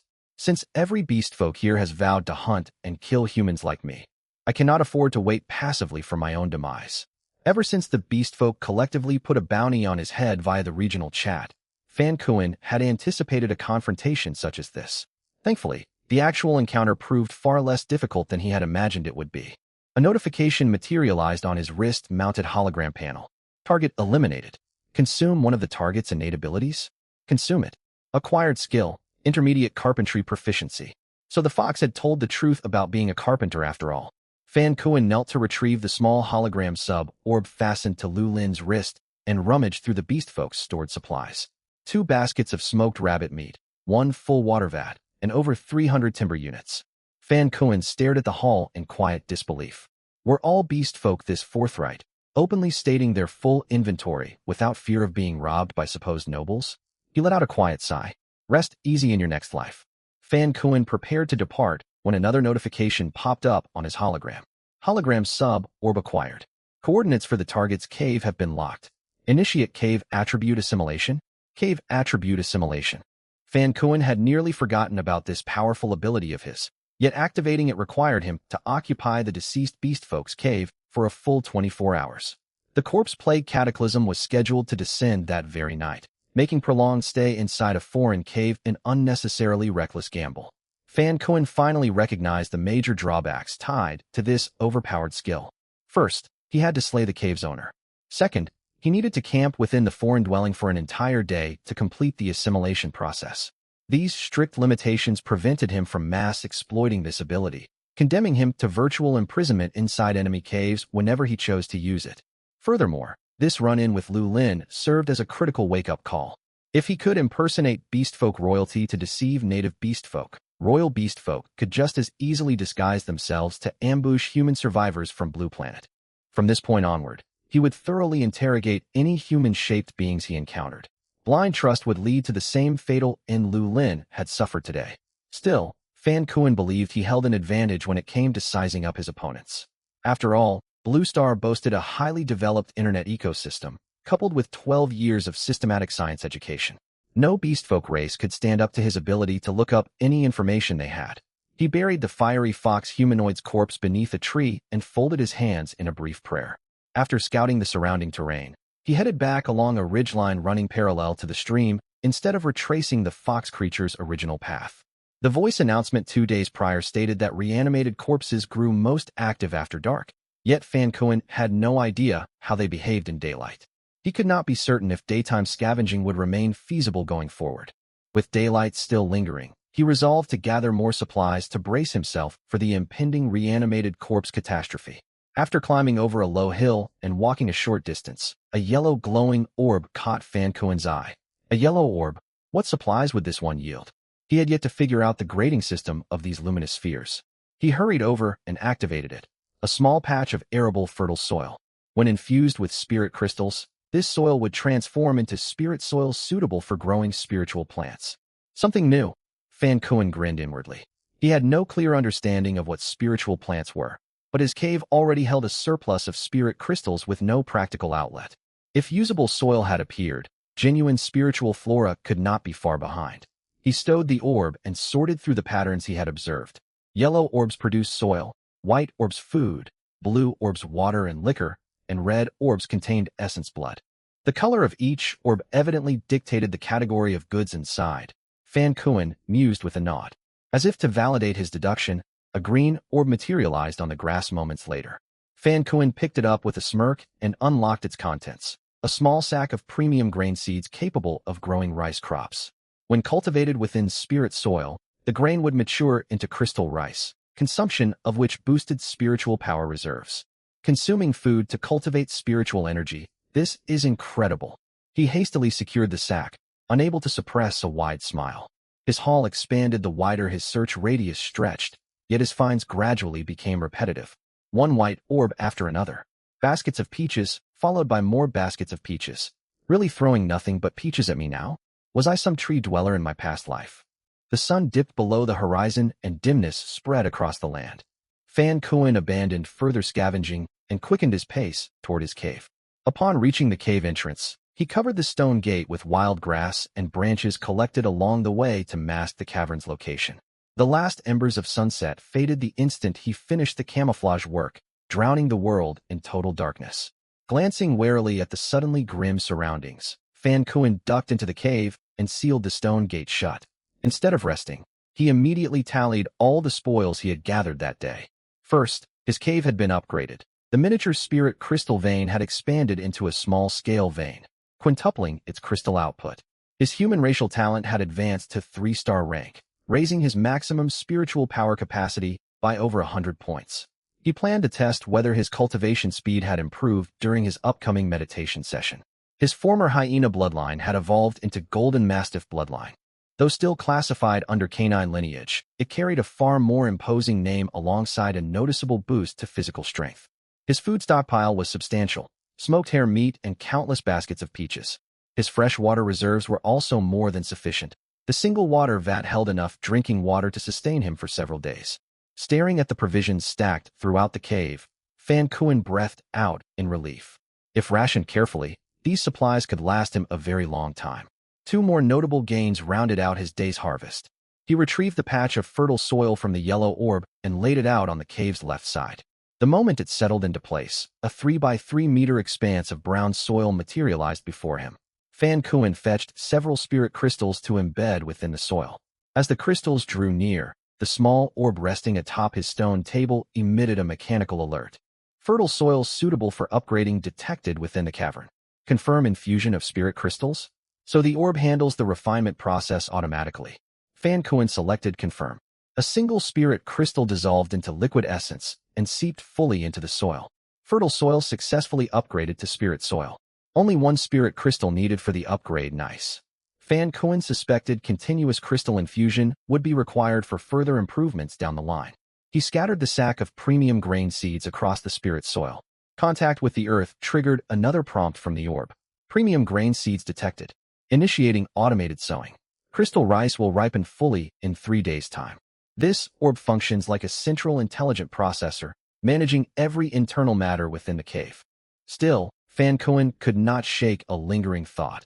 The divine beings had transported humanity across the cosmos, and their purpose was surely more profound than simply forcing everyone into primitive farming. After finishing his inventory check, Fan Kuen opened the regional group chat system. Anyone willing to trade 80 units of stone with me? I only need this last batch to upgrade my shelter. Trading stone for food, meat, or fruits are acceptable. Send private messages with your offers. 3 units of lumber for 1 unit of stone, urgent request. Finally, seeing that genuine doomsday survival mentality kick in among the beast folk, Fan Kuen muttered. The chat feed was flooded with resource trade requests. Discussions about suspected traitors and hollow slogans glorifying beastfolk supremacy had vanished entirely.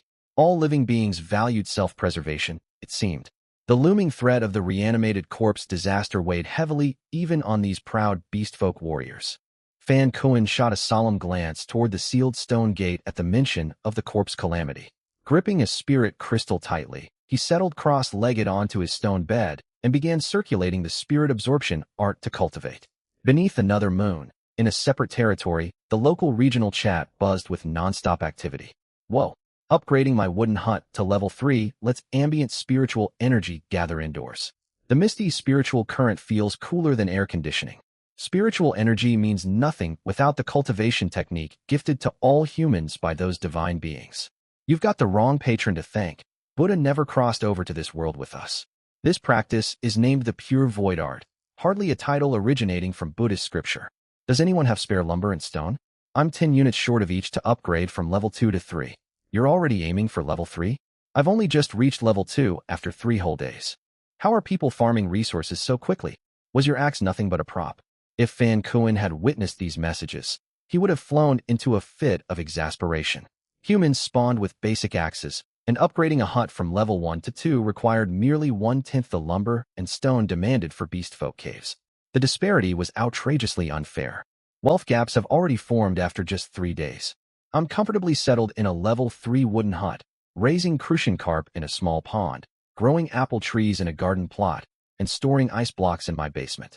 I've achieved a lifestyle I never managed in 30 years of working back on Blue Star. A pond and garden? You're acting like a central protagonist. I find that hard to believe. Feel free to verify with the local forger class players. I'm a forger. I know that man. His hut carries a blade attribute, granting him a 1-star greatsword from the start. The blade star rank rises alongside his hut level, letting him fell trees at an incredible pace. He also commissioned a set of 1-star armor from me yesterday. Could you spare some excess resources for me? We can discuss terms if you're open to an in-person meeting. Quit flaunting your good fortune. Let us give thanks to the divinities who brought us to this realm instead. My hut's special attribute produces a roll of toilet paper daily, and I've still upgraded to level 3. The hut spans 150 square meters with a private basement, something I could never afford after 30 years of labor on Blue Star, yet I have it here in 3 short days. Praise the divinities. I'm 108 years old, yet my body feels vigorous enough for lively recreation. People claim youth never returns with age, but the divine powers have proven that wrong. Remain rational. The divinities wield spatial divine arts to transport the entire population of Blue Star. A mass healing spell is trivial by comparison. Why relocate the sick and elderly only to leave them confined to bed? Channeling spatial magic consumes divine energy after all. Quite right. We ought to show gratitude, cherish this second chance at life, and strive to contribute to this new world. Your tone sounds awfully familiar. Are you someone who worked in public outreach back on Blue Star? After arranging ice blocks throughout his basement, Fan Tianji typed a private message to his wife. I've stockpiled enough ice for our personal use. Trade any newly manufactured ice for building materials and food from now on. Ningxia replied while operating her ice-making device. Good to hear. My ice product orders are fully booked with no shortage of resources on my end. Fan Tianji let out a chuckle. I never imagined disposable sanitary pads would be such a hot commodity here, yet my order queue stretches 10 days into the future. Even elderly women in their 80s have placed requests. Rest assured, I've set aside your personal supplies safely. Ningxia rolled her eyes playfully. You have no reason to be proud of selling sanitary goods. You would never have secured a level 3 hut without me trading ice for your construction materials. Fan Tianji quickly conceded. Of course not, my brilliant ice goddess. My small sanitary pad business cannot compare to your ice trade. Word has it the toilet paper vendor is doing even better, selling single sheets to meet overwhelming demand. Drop the market gossip. Have you found any updates on our son? I've messaged dozens of people these past 2 days. It's confirmed that Chinese citizens have been scattered across countless separate territories. Many people in our chat cannot contact their family members either. Has anyone uncovered a method for cross-region communication? Not yet. A former deputy general manager from a telecommunications company suspects low hut levels limit the range of our spiritual signal networks. As if these primitive huts function like cellular base stations from our old world. I just hope Kuan is safe. Has he managed to upgrade his shelter to level 3? Our son is far more capable than the two of us. He's probably living in a level 4 shelter by now. Fan Kuan sneezed abruptly inside his level 2 cave. My bigger worry is that he was assigned to a territory dominated by foreign nationals. His foreign language proficiency is excellent. He will cope fine unless he landed in a territory populated by African groups. The group chat stayed bustling deep into the night. While the human survivors chatted casually in public threads, every single person waited anxiously for midnight's catastrophic event to descend. The 10 suns in the sky was a natural disaster only recorded within ancient Chinese myths, tied to the legend of Ho-Yi shooting down the suns. No one knew if a figure equivalent to Ho-Yi existed within this new world. The cave orb emitted a prompt the moment midnight struck. The first wave of natural disaster is imminent. The catastrophe will persist for 10 days. Remain within your shelter wherever possible and make adequate preparations.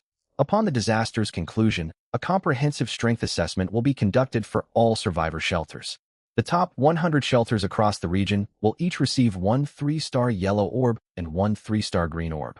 The top 3 ranked shelters will additionally be awarded 1 5-star purple orb and 1 5-star black orb apiece. Shelter comprehensive strength is calculated based on shelter tier, auxiliary facilities, cultivation manual, and equipment star ratings, alongside individual cultivation progress.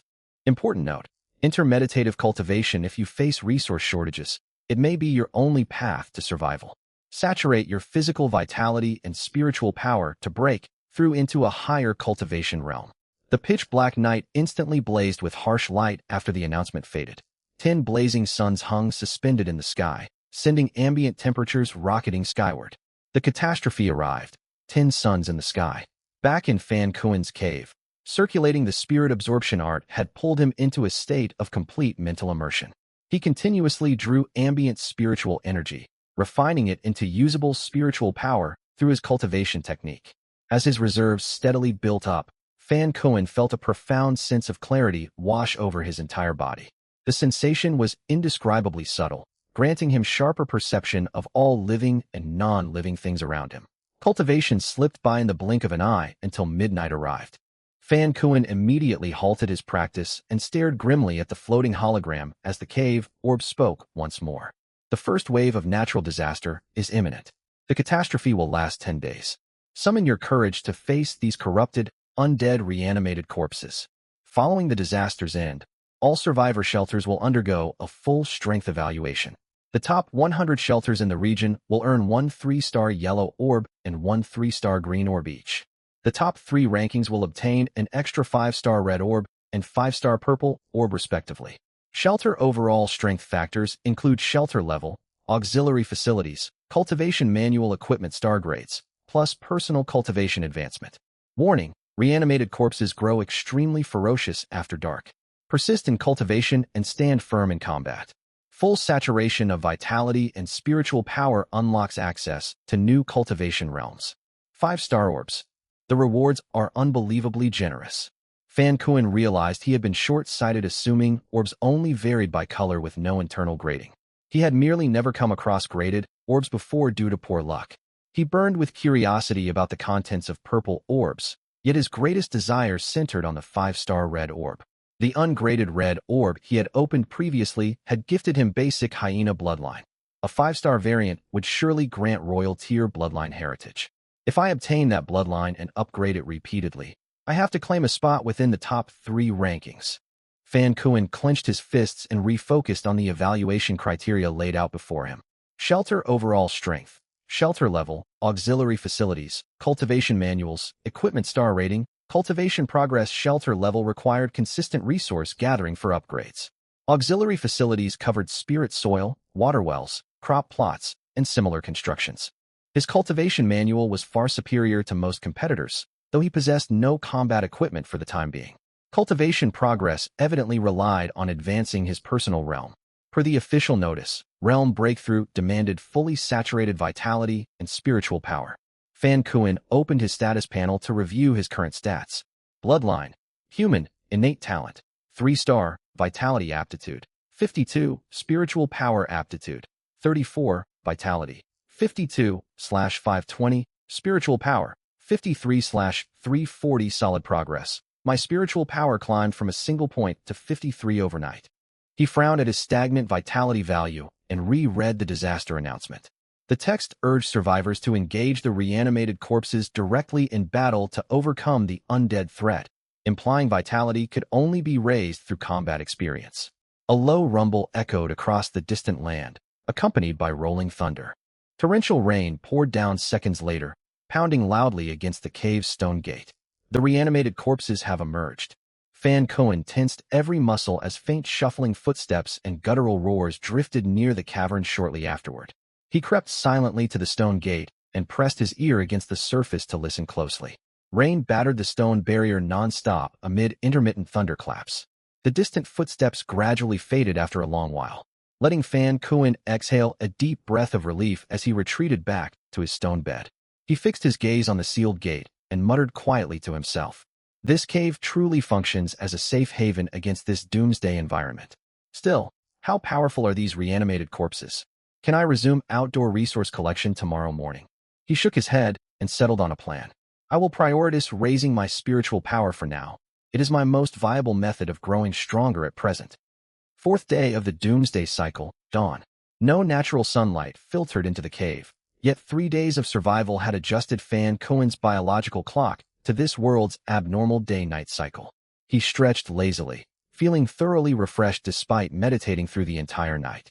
His mental state was sharper than after regular sleep back on Blue Star. He picked up the small orb resting on his stone table. 6-star combat technique, Spirit Insight Finger. Even divine beings dread this single strike. A 6-star combat technique with such bold flavor text. Fan Cohen instantly selected the skill to learn it. Once he familiarized himself with its energy circulation route, he grinned to himself. Essentially a doomsday iteration of the 6-meridian divine sword. He pointed a finger toward the cavern stone wall, launching a streak of pale white spiritual light. A thumb-sized hole bored cleanly into the solid rock surface on impact. Fan Cohen let out a quiet laugh. I was worried about venturing outside this morning, but with this technique at my disposal, mindless reanimated corpses pose no real threat.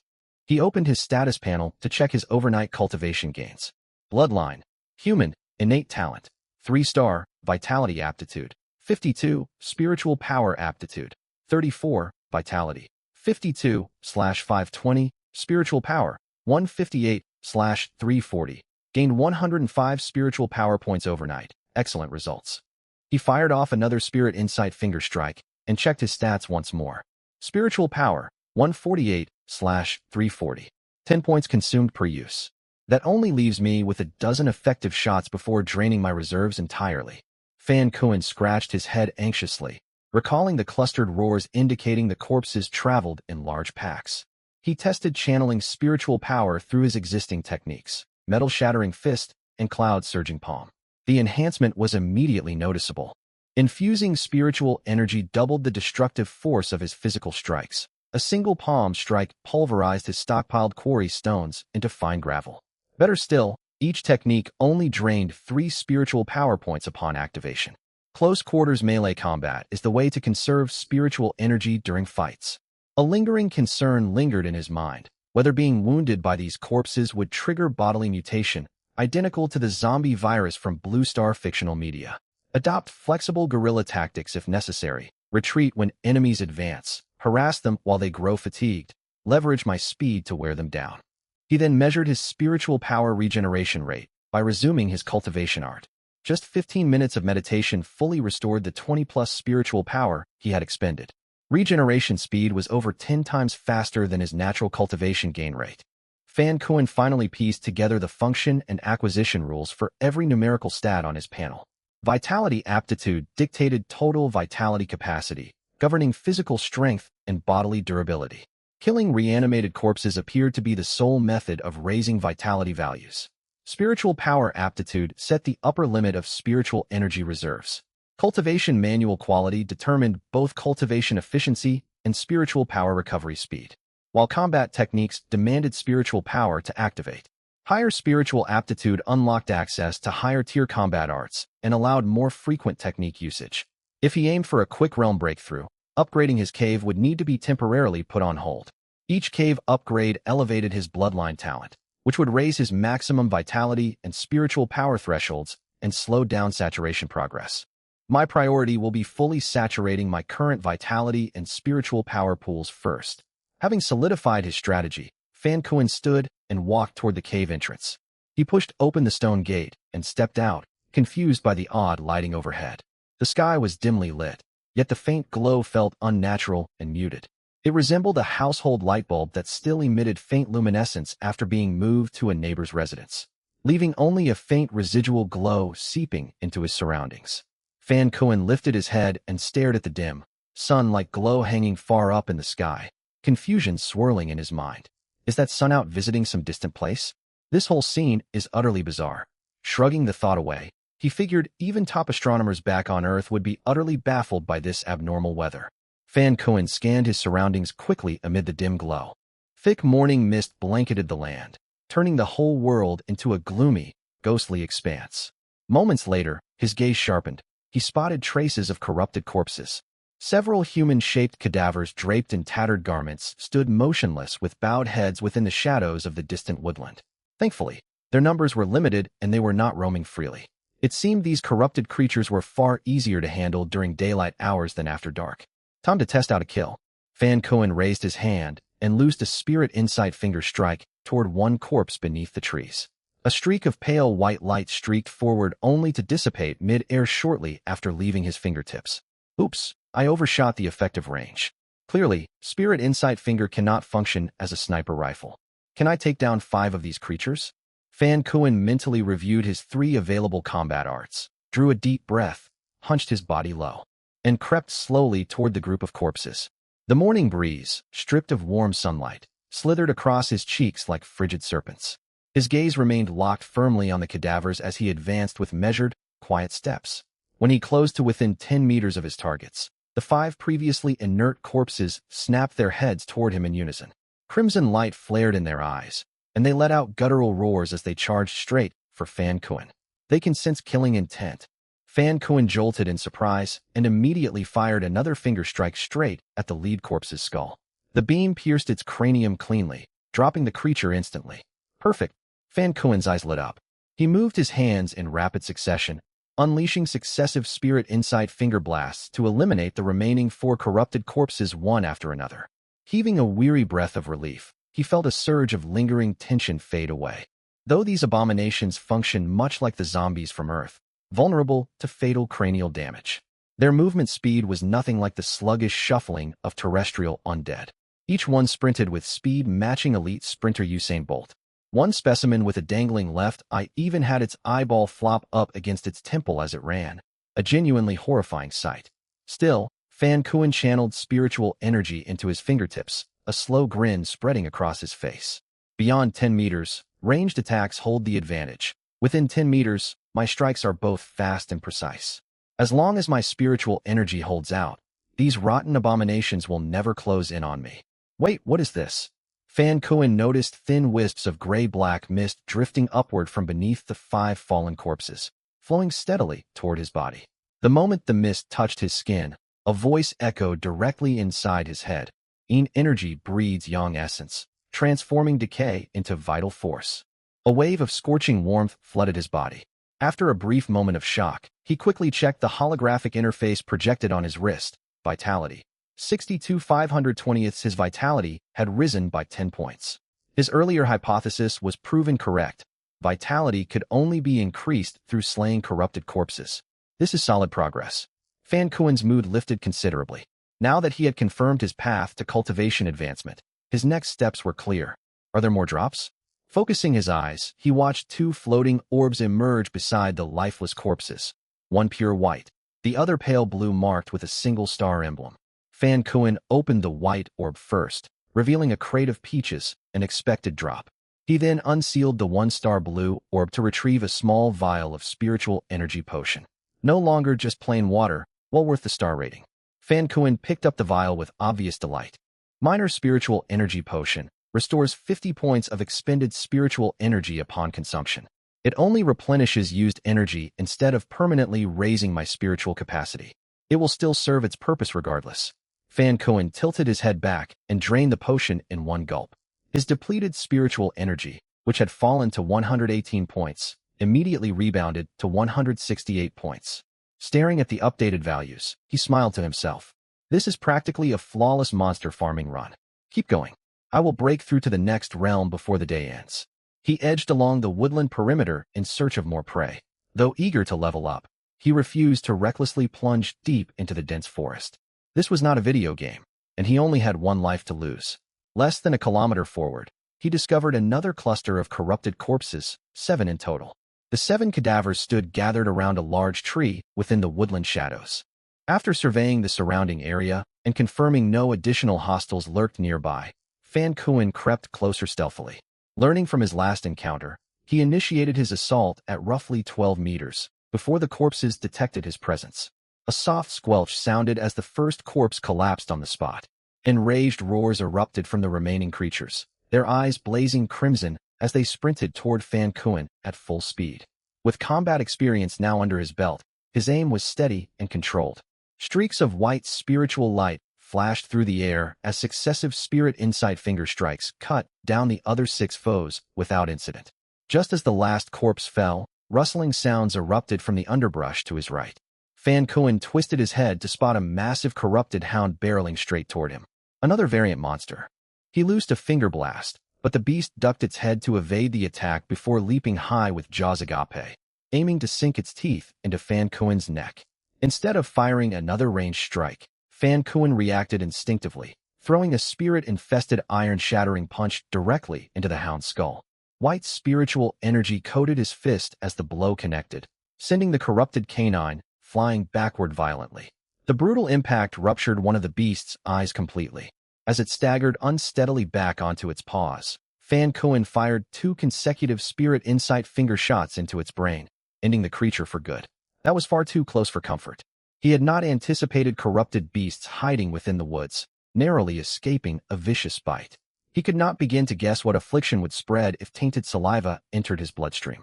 There was a silver lining, however. Slaying the corrupted hound granted 5 vitality points. Combined with the 7 humanoid corpses he had eliminated, his vitality value climbed to vitality, 81 out of 520. Collecting the 2 dropped orbs, Fan Kuan retreated out of the woodland into open ground before safely opening his loot. This haul contained 1 white orb and 1 yellow orb. Unsealing the 1-star white orb, a basket of spirit-infused peaches. Consumption yields a minor permanent boost to spiritual energy. It seems peaches are the primary common drop around here. Opening the yellow orb revealed a small chunk of fertile soil. With no restorative potions obtained this time, Fan Kuan climbed a tall tree to recuperate his spiritual energy for safety's sake. He had picked up tree climbing skills recently, not from overeating peaches, but thanks to his physical evolution from a frail human with merely 10 vitality points into a far sturdier, enhanced individual with 81 vitality. 20 minutes later, he descended from the tree and resumed his search for corrupted targets. By midday, Fan Kuan had eliminated a total of 122 corrupted human corpses and 9 corrupted hounds, earning 289 vitality points total. His vitality stat rested at vitality 341/520. Noticing his spiritual energy had dwindled to a mere 30 points, he scrambled back up a tree to meditate and recharge his reserves. Nearly 5 hours of nonstop combat had not drained his stamina in the slightest. If anything, he felt more invigorated with each fight. For one thing, his rising vitality continuously upgraded his physical constitution and bodily strength. If he were to mine stone with his bare fists now, a single strike could chip away at least 5 units of rock, making him a living mining unit all on his own. For another, his material gains were incredibly substantial. Over the morning's hunts, the corrupted foes dropped more than 20 orbs in total.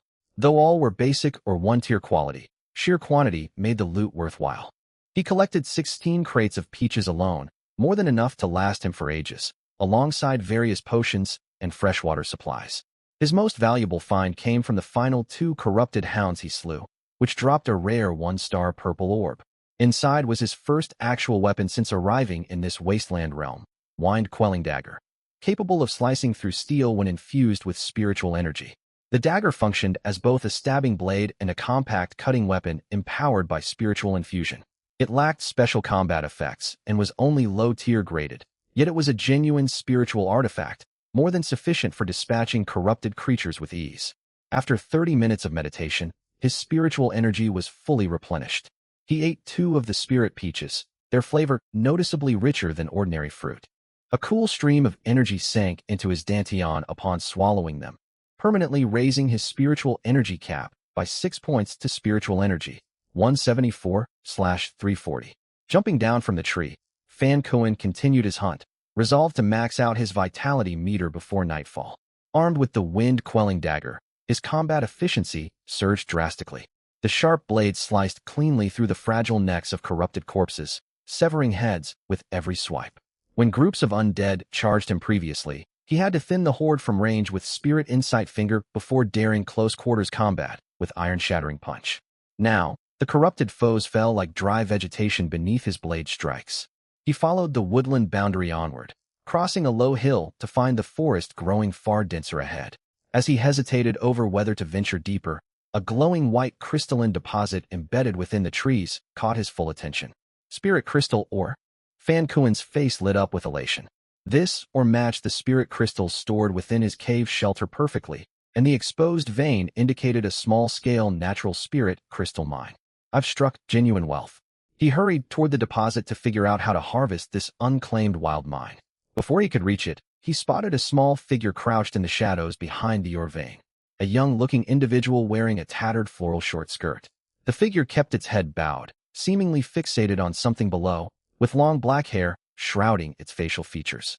Sensing Fan Kuan's approach, it slowly rose to its feet. Fan Kuan's breath hitched sharply. Apart from its ragged clothing, the figure had pure white scara with no irises, yet its facial features were identical to people from Fan Kuan's home nation on Earth. Encountering such an entity in this perilous landscape was deeply unsettling. Even after slaying over 200 corrupted creatures that day, he had never encountered this variant, and unease prickled at his senses. As Fan Kuan studied the strange figure, it tilted its head and stared back at him with blank white eyes. No roaring, no blazing crimson pupils, only silent mutual standoff. Fan Kuan was thrown off balance by the odd calm. He quickly dismissed any unrealistic hopes that the figure might be sentient, and sighed quietly. I'll grant you a merciful end. He loosed a Spirit Insight Finger blast straight for its forehead. A faint sizzle echoed as a black scorch mark burned into the figure's skin, but the attack failed to pierce its skull. This marked the very first time his Spirit Insight Finger had been ineffective. This is a boss-level entity. This wasteland realm granted humans the ability to cultivate power, but it did not come with built-in status scanners like those featured in fantasy video games to display enemy levels and stats. His unprovoked strike enraged the previously docile figure. It opened its mouth to reveal rows of jagged, serrated fangs and charged toward Fan Kuan with a feral roar. Blending bolt-level sprint speed with a small, compact frame and immensely durable physical defenses, escape was no longer feasible. Pushing his fear aside, Fan Kuan drew the wind-quelling dagger, hunched into a combat stance, and braced himself to engage the foe. The moment the figure lunged into close range, Fan Kuan sidestepped the charge and drove his dagger toward its neck in a fluid motion. A sharp tearing sound cut through the air as the blade carved a deep gash across the figure's throat, yet the wound was not deep enough to sever the head entirely. Its defensive toughness is extraordinary. Even a spirit-charged spiritual dagger cannot land an instant kill. Dark red blood oozed from the injury, and crimson light ignited within the figure's blank eyes. Sharp black claws jutted out from its fingertips, and it renewed its assault with even greater velocity. Fan Kuan was forced to evade repeatedly, striking at its neck with the dagger whenever an opening appeared. No defender can maintain perfect evasion forever. After a string of rapid swipes, the figure's claws tore through Fan Kuan's clothing, carving 5 bleeding gashes along his left arm. Sharp burning pain made Fan Kuan wince, yet he could not pause to treat his wounds. He unleashed a flurry of Spirit Insight Finger blasts aimed directly at the creature's face. For successive blasts left 4 charred black marks across its features, still unable to penetrate the skull. Taking a calculated risk to close the gap, Fan Kuan fired point-blank finger strikes until he ruptured both of the figure's eyes, sustaining 5 additional lacerations across his arms in the process. Blinded and disoriented, the boss thrashed its arms blindly through the air. Fan Kuan capitalized on its impaired state, slashing repeatedly at the base of its neck with the wind-quelling dagger. 5 heavy blade strikes later, the creature's head tumbled free from its body. Fan Kuan leaned forward, gasping for breath after the grueling fight. He examined the claw wounds covering both arms. The cuts themselves were shallow, but black discoloration spread outward from each injury. Tainted venom from the creature's claws, without a doubt. As the boss collapsed, a cloud of gray-black mist far denser than that from ordinary corrupted corpses surged into Fan Kuen's body. His vitality gauge had been 46 points short of full capacity only moments prior, and the influx instantly maxed out the meter completely. A worthy reward for defeating a mini-boss. This single kill must have granted roughly 50 vitality points. He turned his attention to the loot orb left beside the corpse, a glowing 3-star purple orb. Overlooking the stinging pain from his poisoned wounds, Fan Kuen opened the orb with eager anticipation. Purple scale armor 3-star rank, blocks all attacks from cultivators below the initiation realm, and reduces damage taken from initiation realm assaults by 50%. Protective armor, an invaluable treasure. Fan Kuen stripped off his torn, tattered garments and donned the scaled armor immediately. The armor transformed his entire bearing. Standing at 188 centimeters tall, wrapped head to toe in glossy purple scale plating, he exuded a heavy, intimidating aura of cold lethality. Securing the boss's prize, Fan Kuen redirected his focus to the glowing spirit crystal mine, the true long-term asset, a resource that would grow more valuable over time. He reached out and pressed his palm against the crystalline vein, only for the holographic system voice to chime out once more. Detected unclaimed small-scale spirit crystal mine. Insufficient personal storage space to extract the deposit. Return after upgrading your cave shelter to claim this resource. Frustration washed over him at the unexpected restriction. He marked the mine's location carefully before leaving the woodland area. Elsewhere, within a cave at the foot of another mountain range, Shiba crushed the skull of the final corrupted corpse with a single fist strike. His golden amber eyes swept over the ring of headless undead strewn across the ground surrounding his feet. He had wandered into the woodland grove to find a large congregation of corrupted creatures and wiped every last one out in a single burst of power. Pulling up his status interface, he reviewed his stats. Bloodline, Apex Dark Golden Bear Clan Royal Lineage, Innate Talent, 7-star grade, Vitality Aptitude, 154, Spiritual Energy Aptitude, 10, Vitality, 1540/1540, Spiritual Energy, 18/100. A flicker of unrest crossed his features as he closed the panel, and he turned to head back toward his own cave dwelling. Fan Kuen returned to his cave and sealed the stone entrance shut. He removed the purple scale armor to inspect his claw wounds. The gashes had already scabbed over, and the dark toxic discoloration around each injury had faded to a dull gray hue. Instead of resting, he quickly consumed the remaining spirit-infused peaches to accelerate his recovery. Once finished eating, he pulled up his full character sheet.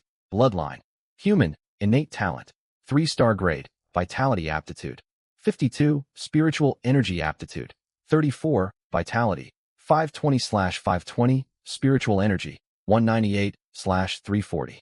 Vitality is fully capped. Now I will focus entirely on raising my spiritual energy reserves. Time slipped by silently as Fan Kuen sank into deep meditation. The process of cultivating spiritual energy pulled his consciousness away from the passage of hours. The influx of pure spiritual force washed away all physical exhaustion while calming his mind into a peaceful, focused state. It was no wonder cultivators in ancient myths grew detached from mortal worldly desires over prolonged practice. Fan Kuen remained in uninterrupted meditation from the moment he returned to the cave in the afternoon until his spiritual energy meter hit maximum capacity. A resonant hum echoed through his body as a restrictive internal barrier shattered completely. Surges of crimson vital energy and white spiritual force raced through his meridians before converging steadily within his dantian. The two energies blended seamlessly for a long moment, sending a powerful ripple of spiritual power rippling outward from his body. His breakthrough was complete. The overwhelming rush of vital and spiritual power coursing through his veins left Fan Kuen feeling thoroughly reborn. Just as he prepared to open his status panel to view his updated attributes, a deep, resonant male voice boomed out from the cave's central holographic orb.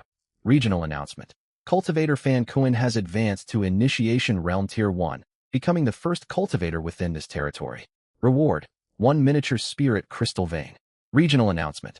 With the emergence of the territory's first cultivator, the spirit crystal shop is now officially unlocked. The sudden public announcement echoed through every cave in the region, drawing the attention of all beastkin inhabitants to their holographic interfaces. The regional public chat channel was instantly flooded with messages. Praise the beast god. Our kind finally has a true cultivator among us. It must be a royal clan elder. Only royal bloodlines possess such exceptional cultivation talent. I've barely filled half my vitality gauge and only have 3 spiritual energy points. Someone has already broken through realms? What even is a spirit crystal vein? What functions does the spirit crystal shop provide? Does anyone know which clan Lord Fan Kuan belongs to? I am Ian Feng of the Firewolf clan. I offer my deepest respects to Lord Fan Kuan. I am Petin of the Porcupine clan, humbly bowing before Lord Fan Kuan. 60,000 additional chat messages omitted for brevity. Inside his own cave, Shiba gripped his fists tightly as he stared rigidly at the public announcement display. His spiritual energy was merely 7 points away from his own breakthrough, and he roared out in raw frustration. Fan Kuan paid no mind to the flood of messages in the regional chat. He first placed his newly awarded miniature spirit crystal vein alongside his original vein within the cave storage. Watching the miniature deposit expand into a full small-scale spirit crystal mine matching his original resource, Fan Kuan could not suppress a wide, triumphant grin, the joy impossible to conceal. Recalling the untouched spirit crystal mine hidden deep in the woodland, he felt an immense sense of opportunity waiting for him to claim it. He then opened the newly activated spirit crystal shop, stunned by the array of goods available inside, overcome with sheer good fortune. The shop interface was split into 4 primary categories: basic resources, spiritual materials, cultivation manuals, and spirit artifacts. First, the basic resources section, spirit crystal exchange rate for timber. 1 crystal equals 20 timber units. Timber exchange rate for spirit crystal. 40 timber equals 1 crystal. Spirit crystal exchange rate for stone. 1 crystal equals 10 stone units. Stone exchange rate for spirit crystal. 20 stone equals 1 crystal.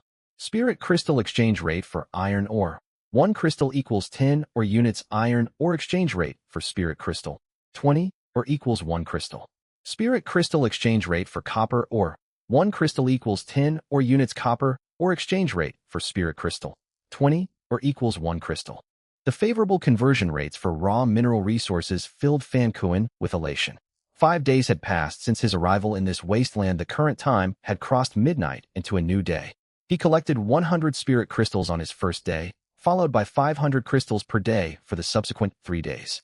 Combined with the 1,000 crystals produced by his 2 small spirit crystal mines after midnight, his total reserves reached 2,600 spirit crystal units.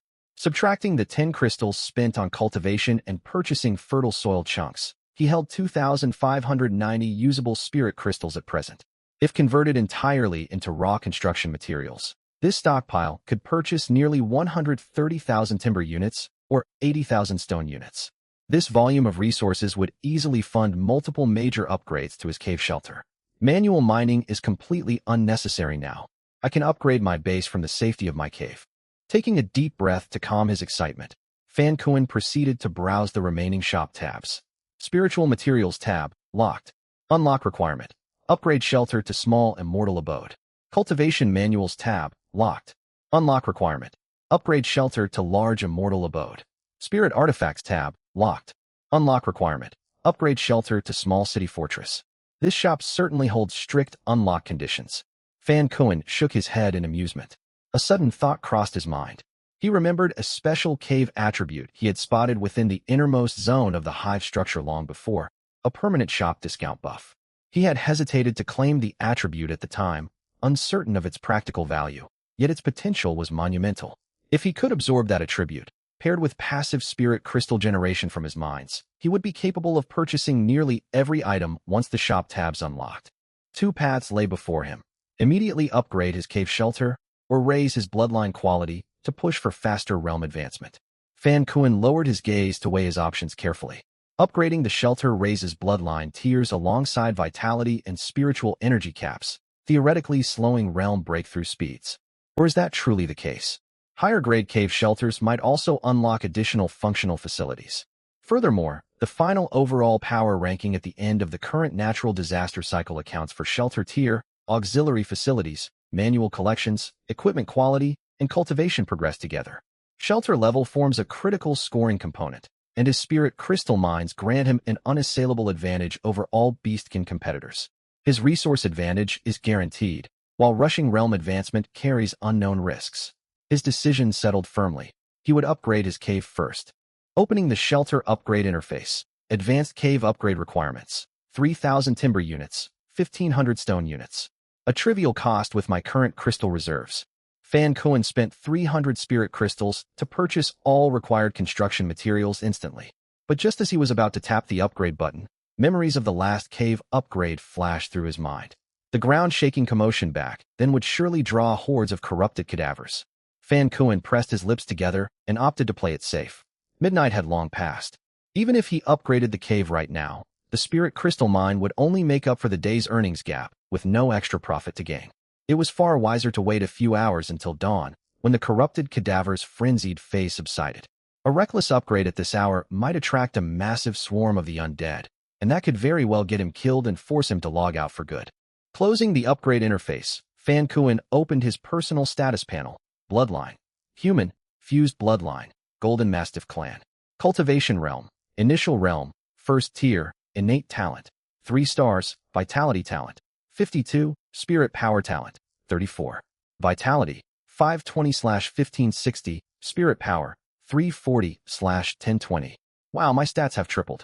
This is what it means to step into the ranks of cultivators, Fan Cohen muttered as he stared at the glowing numbers on the panel. Basic innate talents are absolutely crucial.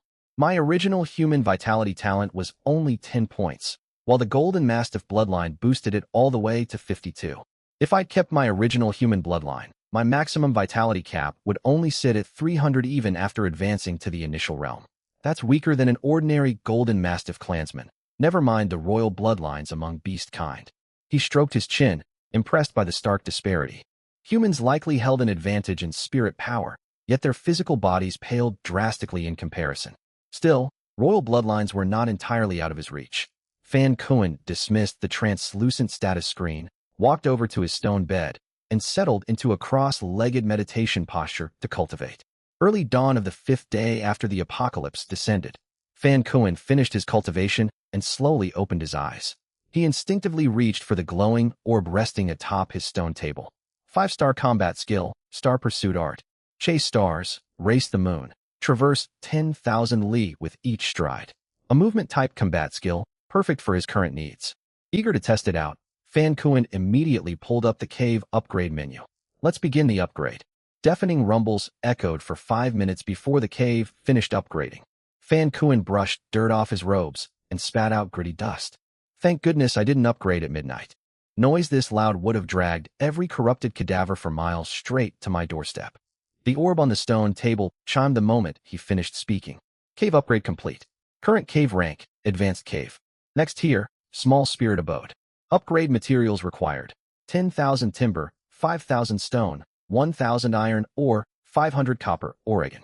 A Small Spirit Abode required 2 new basic resources this time, but his stock of spirit crystals was more than enough to cover the total 16,500 units of materials. Fan Cohen spent 1150 spirit crystals to exchange for the needed supplies and initiated the next upgrade without hesitation. Thunderous vibrations shook the cave once more. The ground stretched outward, the cavern's ceiling rose higher, and polished brass lamp holders materialized along the smooth stone walls. 10 minutes later, the tremors faded completely. Fan Cohen narrowed his eyes to take in his transformed dwelling. Upgrading from intermediate to advanced cave had only expanded his crude den into a larger beast burrow. This jump to a small spirit abode, however, turned the wild cavern into a proper dwelling fit for a cultivator. First, the overall space expanded drastically. The 150 square meters of the advanced cave swelled to nearly 500 square meters, and the ceiling height climbed from under 3 meters to 5 meters. Decorative detailing lined every surface, overhauling the bare, unfinished cavern into an elegantly furnished living space. The abode was now zoned into separate functional areas. The stone bed and desk were sealed off in a private bedroom, with designated plots for planting and the spirit crystal mine. Most notable of all was a dedicated spirit cultivation chamber. Stepping inside, Fan Cohen sensed the spiritual energy concentration here was 3 times denser than the outside world. The orb in his bedroom buzzed with a system notification, drawing Fan Cohen back inside. Regional announcement. Cultivator Fan Cohen is the first person in this region to construct a spirit abode. Reward: 1 mini spirit crystal vein. Another crystal mine. Hard to complain about that. Fan Cohen smiled faintly as he read the reward. A second line of text rolled across the panel shortly after. Shelter upgraded to Spirit Abode. Global Regional Reward granted. Formula for Minor Spirit Power Recovery Elixir. An elixir formula. How do I craft this? Fan Kuan pulled up the formula details and studied them closely. It required an alchemy chamber, a facility he did not yet possess. He decided to first upgrade his existing crystal veins to see if the newly acquired spirit crystals could push his abode another tier higher. Turning his attention away from the system messages, Fan Kuan headed toward the mining zone. Meanwhile, messages flooded the regional chat channel. Beastfolk cultivators who'd planned to venture out for resources were abuzz with excitement. Hats off to Lord Fan Kuan, the first cultivator, the first to build a spirit abode. Lin Dong of the White Fox clan bows in respect. May I ask which clan Lord Fan Kuan hails from? Same question. Second that. 70,000 additional repetitive messages omitted inside another cavern elsewhere in the territory. Shiba had just broken through to become a cultivator. He'd planned to gather iron and copper or that day to upgrade his own advanced cave into a spirit abode. Only to find Fan Kuan had beaten him to it yet again. Shiba roared in frustration, slamming his fist hard enough to shatter his stone table. Damn it all. Fan Kuan placed his newly obtained mini-spirit crystal vein within the bounds of his spirit abode. A swirling vortex of spirit energy immediately emerged, elevating the small vein into a full-fledged minor spirit crystal mine. The orb spoke once more. Detected host's intermediate cave has advanced to small spirit abode. Synchronous upgrade triggered for all spirit mines. Minor spirit crystal mine upgraded to medium spirit crystal mine. Medium spirit crystal mine upgraded to large spirit crystal mine. 2 consecutive upgrades for all 3 crystal veins saturated the abode with spiritual energy thick enough to condense into mist. Large spirit crystal mine. Passively generates 5,000 spirit crystals daily. Destroy the vein to claim a one-time lump sum of 500,000 spirit crystals. This single mine produced 10 times more crystals than his old veins, and he now owned 3 of these upgraded mines in total. Fan Kuan tallied up his new wealth. The latest vein yielded 5,000 crystals outright, while his original 2 mines replenished 4,500 crystals apiece. Added to his leftover stock of 1,140 crystals, his total reserve stood at 15,140 spirit crystals. After collecting the crystals, Fan Kuan returned to his bedroom and opened the upgrade panel again.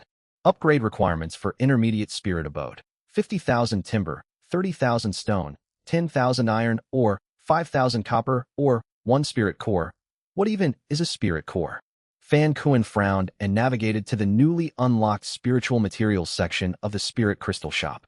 100 spirit crystals, 1 bag of spirit rice seeds. 500 spirit crystals, 1 moo of spirit farmland, 1,000 spirit crystals. 1 beast pin, 1,000 spirit crystals. 1 positioning teleport scroll, 3,000 spirit crystals. 1 spirit spring, 5,000 spirit crystals. 1 spirit core, so that's where to get it. Fan Kuan rubbed his jaw. 5,000 crystals for a single spirit core is pricey, but affordable enough. He purchased the spirit core right away, then spent another 7,000 spirit crystals to buy all remaining base construction materials needed for the upgrade. Begin intermediate spirit abode upgrade.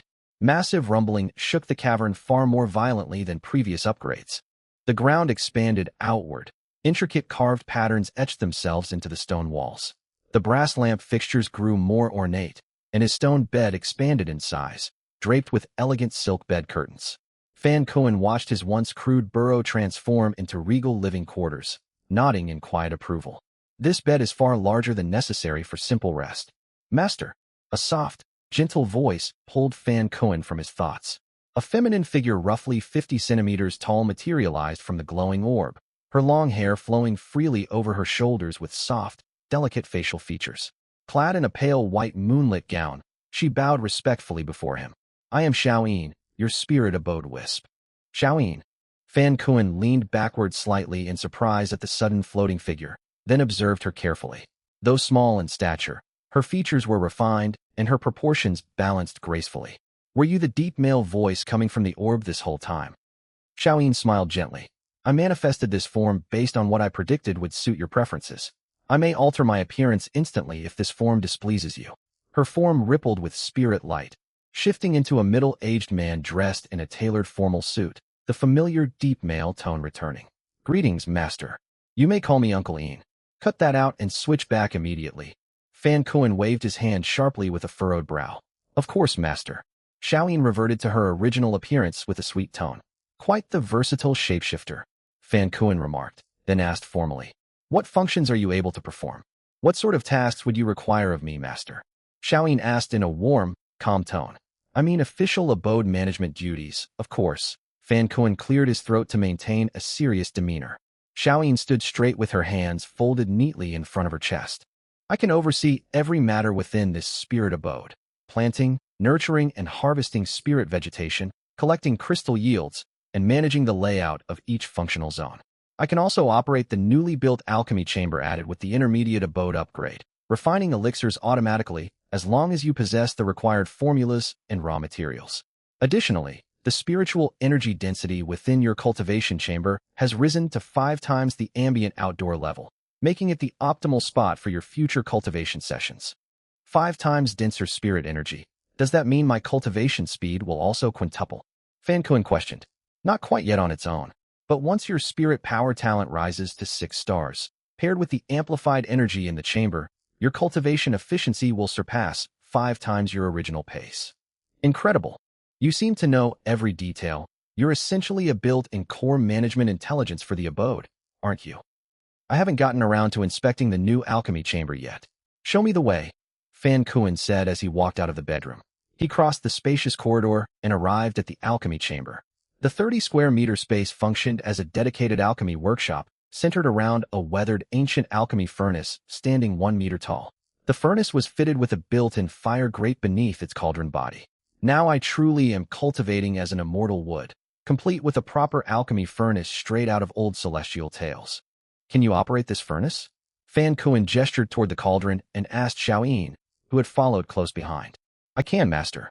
I will successfully concoct any elixir so long as you provide the matching recipe and ingredient materials. That saves me a great deal of trouble. Fan Kuan exited the alchemy chamber and headed for the mining district. 3 enormous spirit mines stretched out before him, glinting brightly. To Fan Kuan's eyes, they were nothing short of 3 boundless mountains of wealth. Xiaoyin, what is our total daily spirit crystal output now?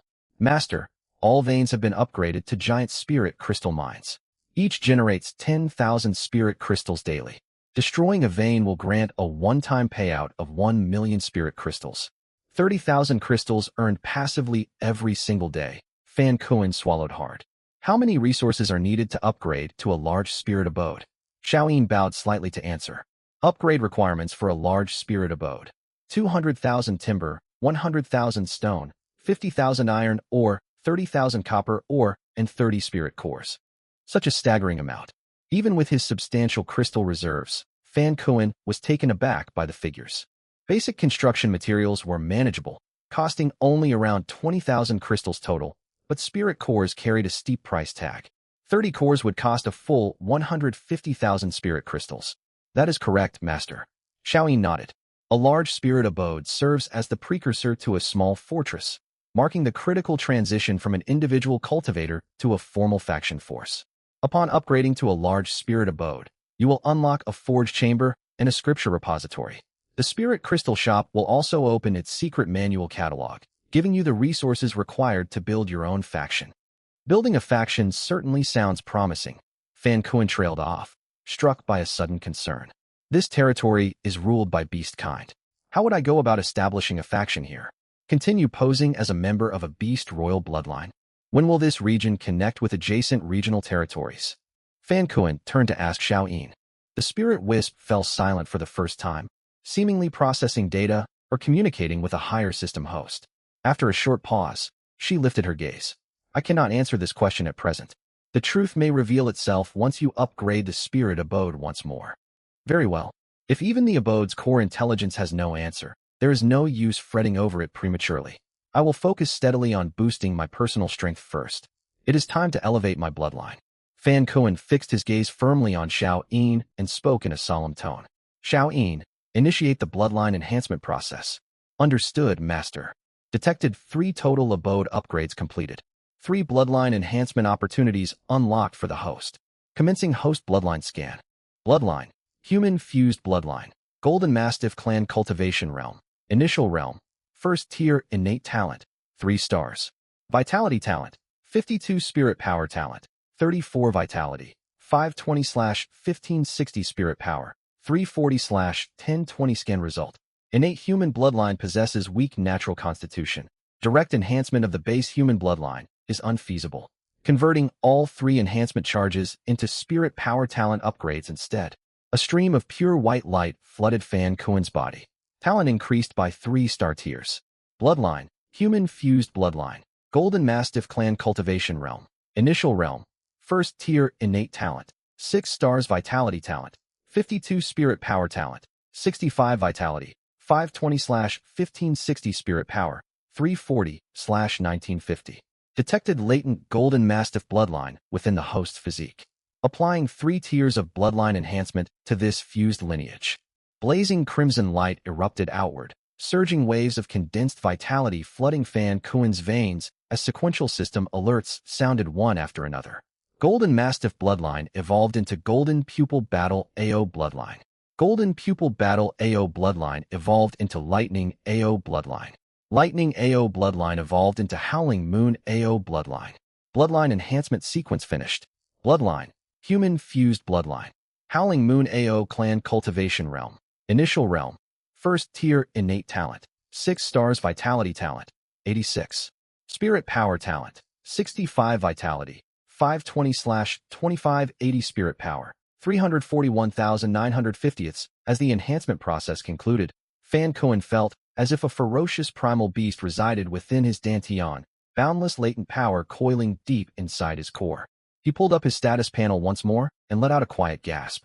His maximum vitality and spirit power values had nearly doubled entirely. This is the power of a true genius cultivator.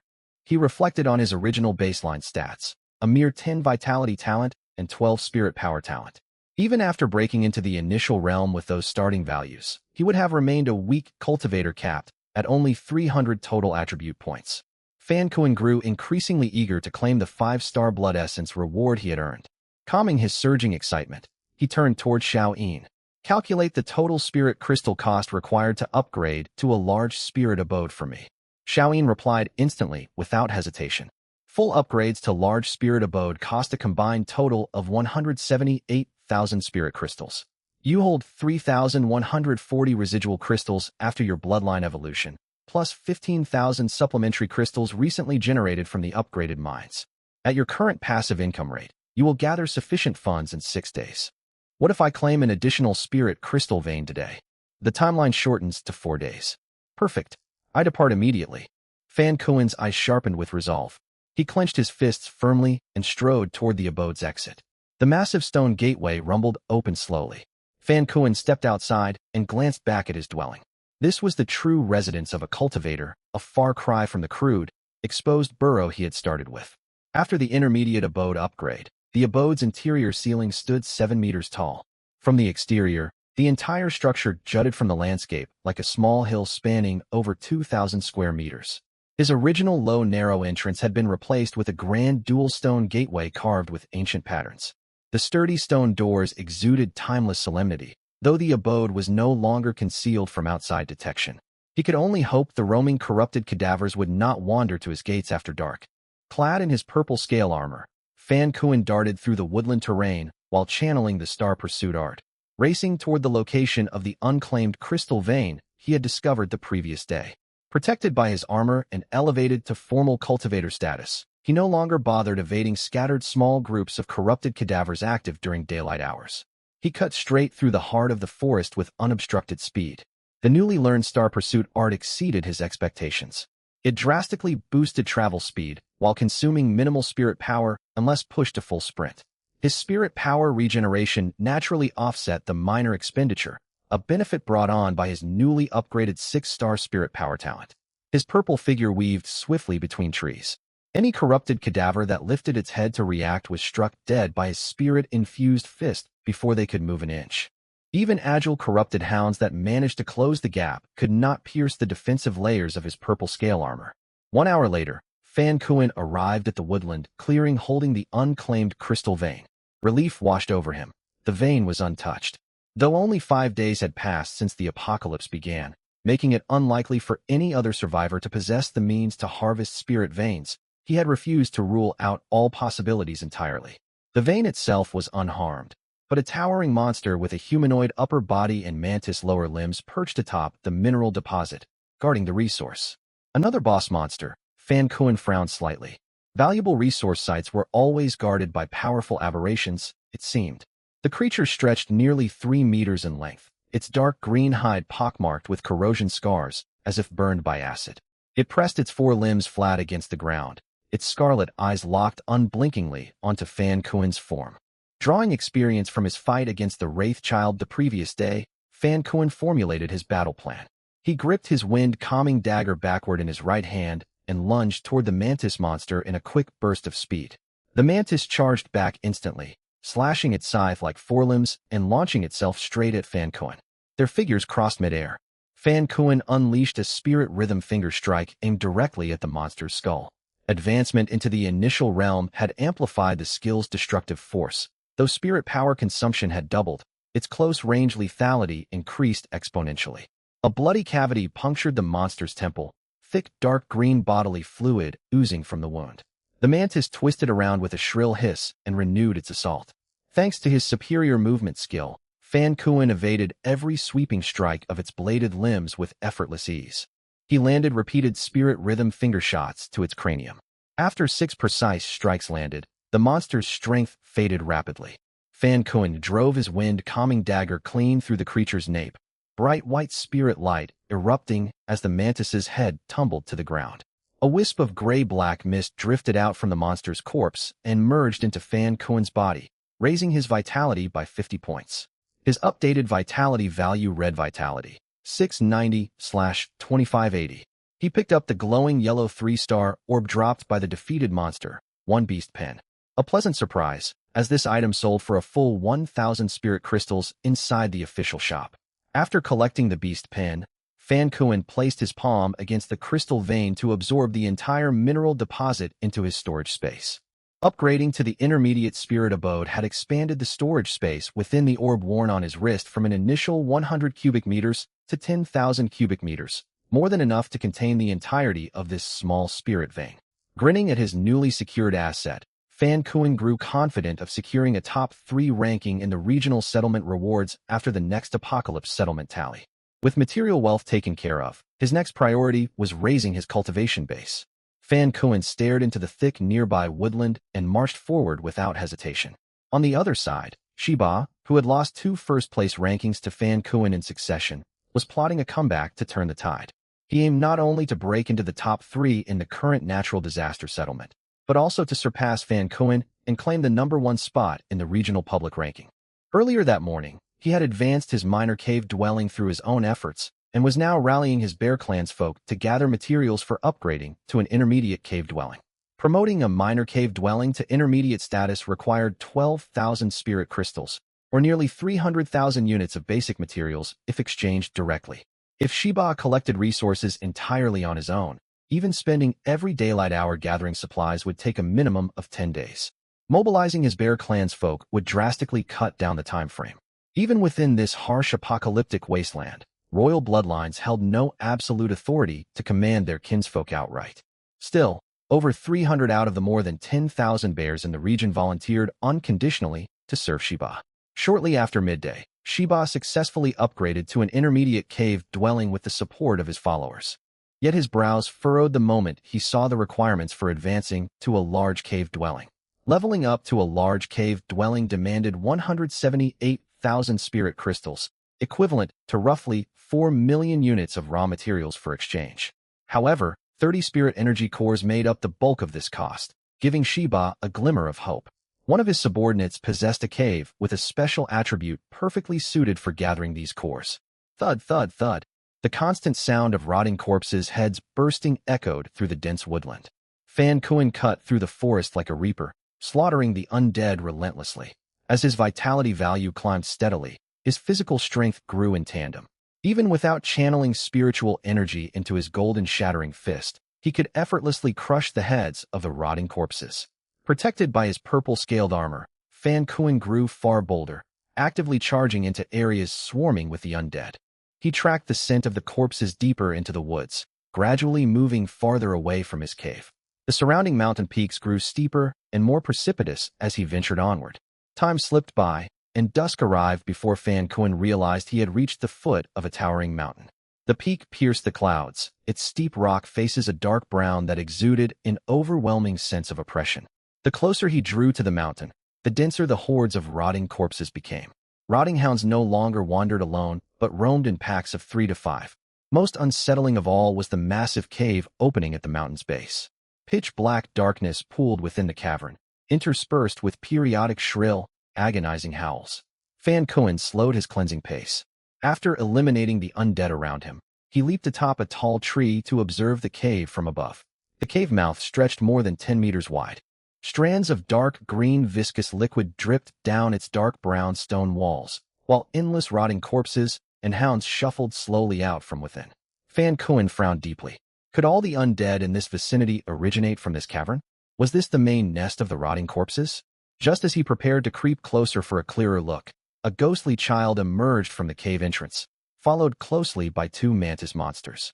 Hiss, had minor bosses started grouping together here? Fan Kun froze in place and continued his observation. Right behind the mantis monsters lumbered a pack of roughly 20 rotting hounds. Thankfully, he had acted cautiously. Though these hounds barely harmed him now, sheer numbers would spell trouble. Fan Kun shuddered to imagine being surrounded and mauled by the pack. He glanced toward the darkening sky, wondering if the nocturnal shift was triggering this surge of hostile creatures.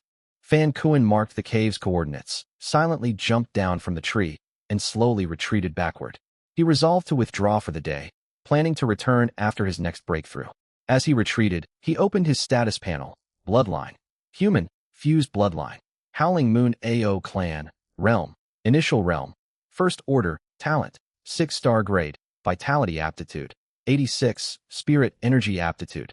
65. Vitality. 2176/2580. Spirit energy. 210/1950. Glancing once more at the fading daylight, he resolved to slay a few more corpses along his return path to max out his vitality before nightfall. Darkness spread across the landscape. Anxious to make it back to his cave before total nightfall, Fan Kun retraced his original route. Oddly enough, packs of newly spawned rotting corpses now wandered through woods he had already purged earlier, proving the undead grew active once evening arrived. He infused spirit energy into his Gale dagger, painting the sharp blade with faint luminescence. No longer conserving his spirit energy, he swiftly butchered every corpse blocking his way. By the time he neared his cave, the sun had fully sunk behind the mountain ridges. Daylight vanished completely, and the black firmament rapidly blanketed the land. Roar! As night descended, dull growls and rustling footsteps echoed from the trees all around. Fan Kun checked his holographic interface. Vitality. 2542/2580. He cursed under his breath, annoyed at being just a fraction short of full vitality, a nagging irritation that would bother him all night otherwise. He sprinted toward his cave while dispatching straggling undead emerging from the foliage. Nightfall transformed the rotting corpses entirely. No longer standing motionless as they did in daylight, they roamed aimlessly across the terrain without needing living prey to draw them out. Their eyes blazed with brighter crimson glows, and their movements grew far swifter. Night acted like a potent stimulant, boosting all of the undead's physical stats. Fan Kun's presence was akin to fresh blood dripping into a river teeming with piranhas, instantly triggering a ferocious hunting frenzy. Roar! Roar! Roar! Undead swarmed toward him from every direction. There was no feasible way to wipe out this horde entirely. Flashes of pale white spirit light erupted as Fan Kun finally filled his vitality gauge to maximum capacity. He immediately turned and fled at top speed. After circling widely to shake off the pursuing corpses, he channeled the star pursuit technique to its fullest. His figure blurred into a wisp of smoke as he darted back to his cave. Open sesame. The stone gate rumbled open, and Fan Kun slipped inside in an instant. Fan Kun let out a long sigh of relief, the tension draining from his taut nerves. Welcome home, master. A soft, gentle voice chimed. Fan Kun turned to see Xiao-Yin standing before him with a bright smile. Xiao-Yin, can the cave gate hold back the undead outside? Xiao-Yin folded her hands neatly in front of her torso. It can withstand any ordinary assault from the undead, master. Only large-scale corpse tides would breach its defenses. Good to hear that. Fan Kun's worries faded at last. He walked over to the mining area and placed the spirit crystal or vein he had collected that day into the designated zone. Spiritual energy surged forth, upgrading the newly placed vein into a giant spirit crystal mine. A genuine smile tugged at Fan Kuen's lips as he stared at the 4 towering giant spirit crystal mines lining the cavern. Alert me the moment we gather enough spirit crystals to upgrade the cave dwelling. Understood, Master. Xiaoyin nodded. Besides passive spirit crystal yields from the mines, you may also trade surplus materials and equipment on the regional marketplace for additional spirit crystals. Fan Kuen smacked his forehead, having completely forgotten about the trading platform. 2 full days of constant slaughter had left his spatial storage brimming with loot. Still, he raised an eyebrow and nodded toward Xiaoyin. You can view the contents inside my spatial storage? Xiaoyin smiled warmly, her bright eyes crinkling gently. Attending to all your affairs is my sworn duty as your attendant. Fan Kuen shook his head in amusement at her elegant wording for accessing his private inventory. Given she monitored his dwelling around the clock, privacy was hardly a viable expectation here. He emptied all the glowing orbs from his spatial pouch onto the cavern floor, covering the stone ground with motley spheres of varying hues. He grinned at the sprawling pile of loot spread before him. Over the course of the entire day, he had slain more than 1,000 undead of various kinds, looting over 200 glowing orbs in total. He had prioritized hunting and absorbing vitality essence earlier, leaving these reward orbs unopened until now. 200 loot orbs waiting to be claimed filled him with eager anticipation. Peaches, baskets of peaches, crates of peaches, whole peach trees, barrels of spirit peaches. Fan Kuen stared blankly at the steady stream of peach loot pouring out, wondering if all the undead he killed had belonged to a troop of monkeys fixated on peaches. His enthusiasm for opening the remaining orbs faded instantly. He brushed the unopened spheres aside and turned to Xiaoyin. Xiaoyin, are the contents of these orbs fixed upon dropping, or do they change based on the person who slays the monster? They are fixed the second the orb drops from a defeated foe, Xiaoyin replied. Fixed? Huh. Fan Kuen muttered to himself. Did I really spend the day slaughtering a horde of peach-loving monkeys? He pushed the puzzling observation aside for the time being, grabbing a vat of fresh water he had just obtained from an orb. I'm going to wash up, sort through every orb while I'm gone, store usable supplies securely, and list all worthless items for sale on the trade platform. Also, he paused mid-step and glanced back. Inform me right away if you uncover any exceptionally valuable items. Of course, Master. Xiaoyin bowed respectfully.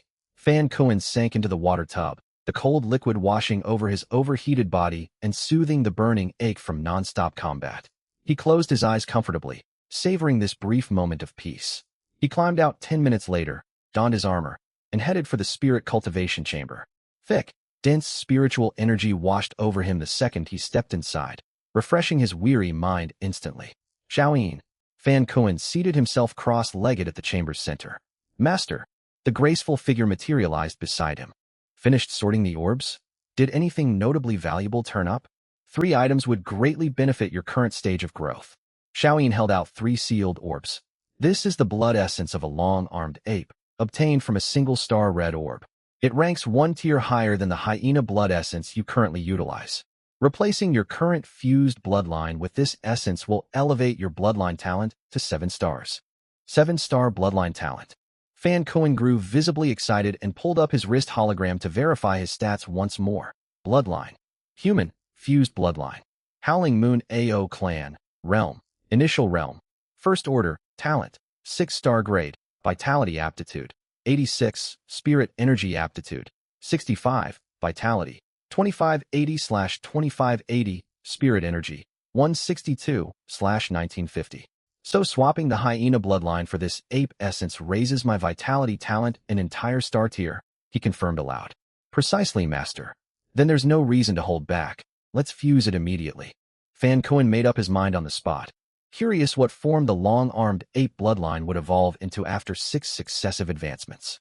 Sun Wukong, maybe? No wonder every orb dropped peaches. It was laying out this opportunity all along. However, Xiaoyin bowed slightly. You are granted only 1 chance to replace your fused bloodline per cultivation realm. If you use this essence now, you will have no further opportunities to alter your bloodline for the entirety of the initial realm. Fan Kuen snapped out of his eagerness and pulled up his cave dwelling attributes panel. Cave attribute, enhance bloodline. Each cave level grants a single bloodline refinement opportunity. Additionally, every major cultivation realm unlocks 1 chance to assimilate foreign creature blood essences. Assimilation requirement. Possess the target creature's pure blood essence. After successful assimilation, your core human bloodline remains intact while inheriting the target race's inherent talents. Replacing your fused bloodline resets all accumulated bloodline upgrade progress. Fan Kuan sat upright and deliberated quietly. I'm only at the first tier of the initial realm with no clear timeline for advancing further. But the first natural disaster settlement arrives in 8 days, and I have a solid chance to earn a 5-star red orb then, an item tied to 6-tier bloodline potential. Furthermore, settlement rankings are determined solely by cultivation progress, unaffected by bloodline tier. A lower bloodline talent caps my maximum vitality, but lets me raise my cultivation level faster. Seems I can collect the peaches for provisions, but hold off on merging the ape bloodline for now. He looked toward Xiaoyin. So you agree delaying this bloodline replacement is the wiser choice for the moment? I concur, Master. Why even show it to me then, if you knew it was better to wait? Xiaoyin smiled brightly. You are the master, and every final decision must rest with you. Fair enough. I hope you always abide by that principle. Fan Kuan pointed to the second orb. What's this one? Xiaoyin cracked open the single black 1-star orb. This is the second-rank combat technique, Surge Fist. Fan Kuan realized black orbs housed combat manuals, a detail he had just learned. Unfortunately, a second-rank skill offered little practical value for his current strength, so he opted against learning it immediately and gestured toward the final orb. And the last item? Xiaoyin unsealed the 2-star purple orb, a pair of second-rank fist gauntlets, designed to synergize with fist-based combat arts. Fan Kuan felt unenthusiastic about the gear. He was far more accustomed to fighting with his Gale dagger, and his bare-handed golden shattering fist worked perfectly well without supplementary gauntlets. Bundle the gauntlets and this surge fist technique together and list them for sale later. Fan Kuan waved for Xiaoyin to store the 3 orbs away. What about the rest of the looted supplies? Xiaoyin stowed the orbs and reported respectfully. The bulk consists of food, fresh water, and low-grade medicinal herbs. 5 fertile soil plots and a quantity of spirit rice were the most valuable common materials, which I have already placed and planted within the cave farmland. Fan Kuan was pleased with his attendance efficiency. He pulled open the regional chat channel to browse conversations among the beast clans. Root out all spies and eliminate the rotting corpses. All boar clansmen, unite to hunt down spies and punish them severely. The wolf clan stands strong. All beast kind shall prevail. Glory to the bear clan. Glory to the tiger clan. Fan Kuan frowned at the messages flooding the public feed. The disaster had only unfolded for 2 days, yet these brute beast clans were already celebrating prematurely. Few had fully cleared local undead populations or upgraded their cave dwellings to higher tiers. He brushed off their overconfident chatter and typed a message into the regional board. Selling 5-star combat, art primordial sage formula. Submit your offers if interested. His private messages blew up instantly after the post went live. I'll take it. 300 spirit crystals. 300? You might as well beg for handouts. Fan Kuan typed back sharply. I bid 250 spirit crystals for this technique. 250 is a ridiculous offer. Would you accept 500 spirit crystals for the manual? That price is still far too low for this rare art. This is Hei Wu from the Dark Wolf clan. I offer 1,000 spirit crystals. You blend into the dark so well, buying high-level arts is a waste of resources for you. Fan Kuan smirked as he replied. 3,000 spirit crystals, final offer. Fan Kuan perked up at the generous bid. Stroking his chin, he sent his reply. Firm asking price, 5,000 spirit crystals. First person to meet the price gets it. 5,000 spirit crystals. You are charging outrageous rates. I'm Duan Kuan of the White Bear clan, and I'm likely the only buyer capable of meeting such a steep price right now. Fan Kuan shot back playfully.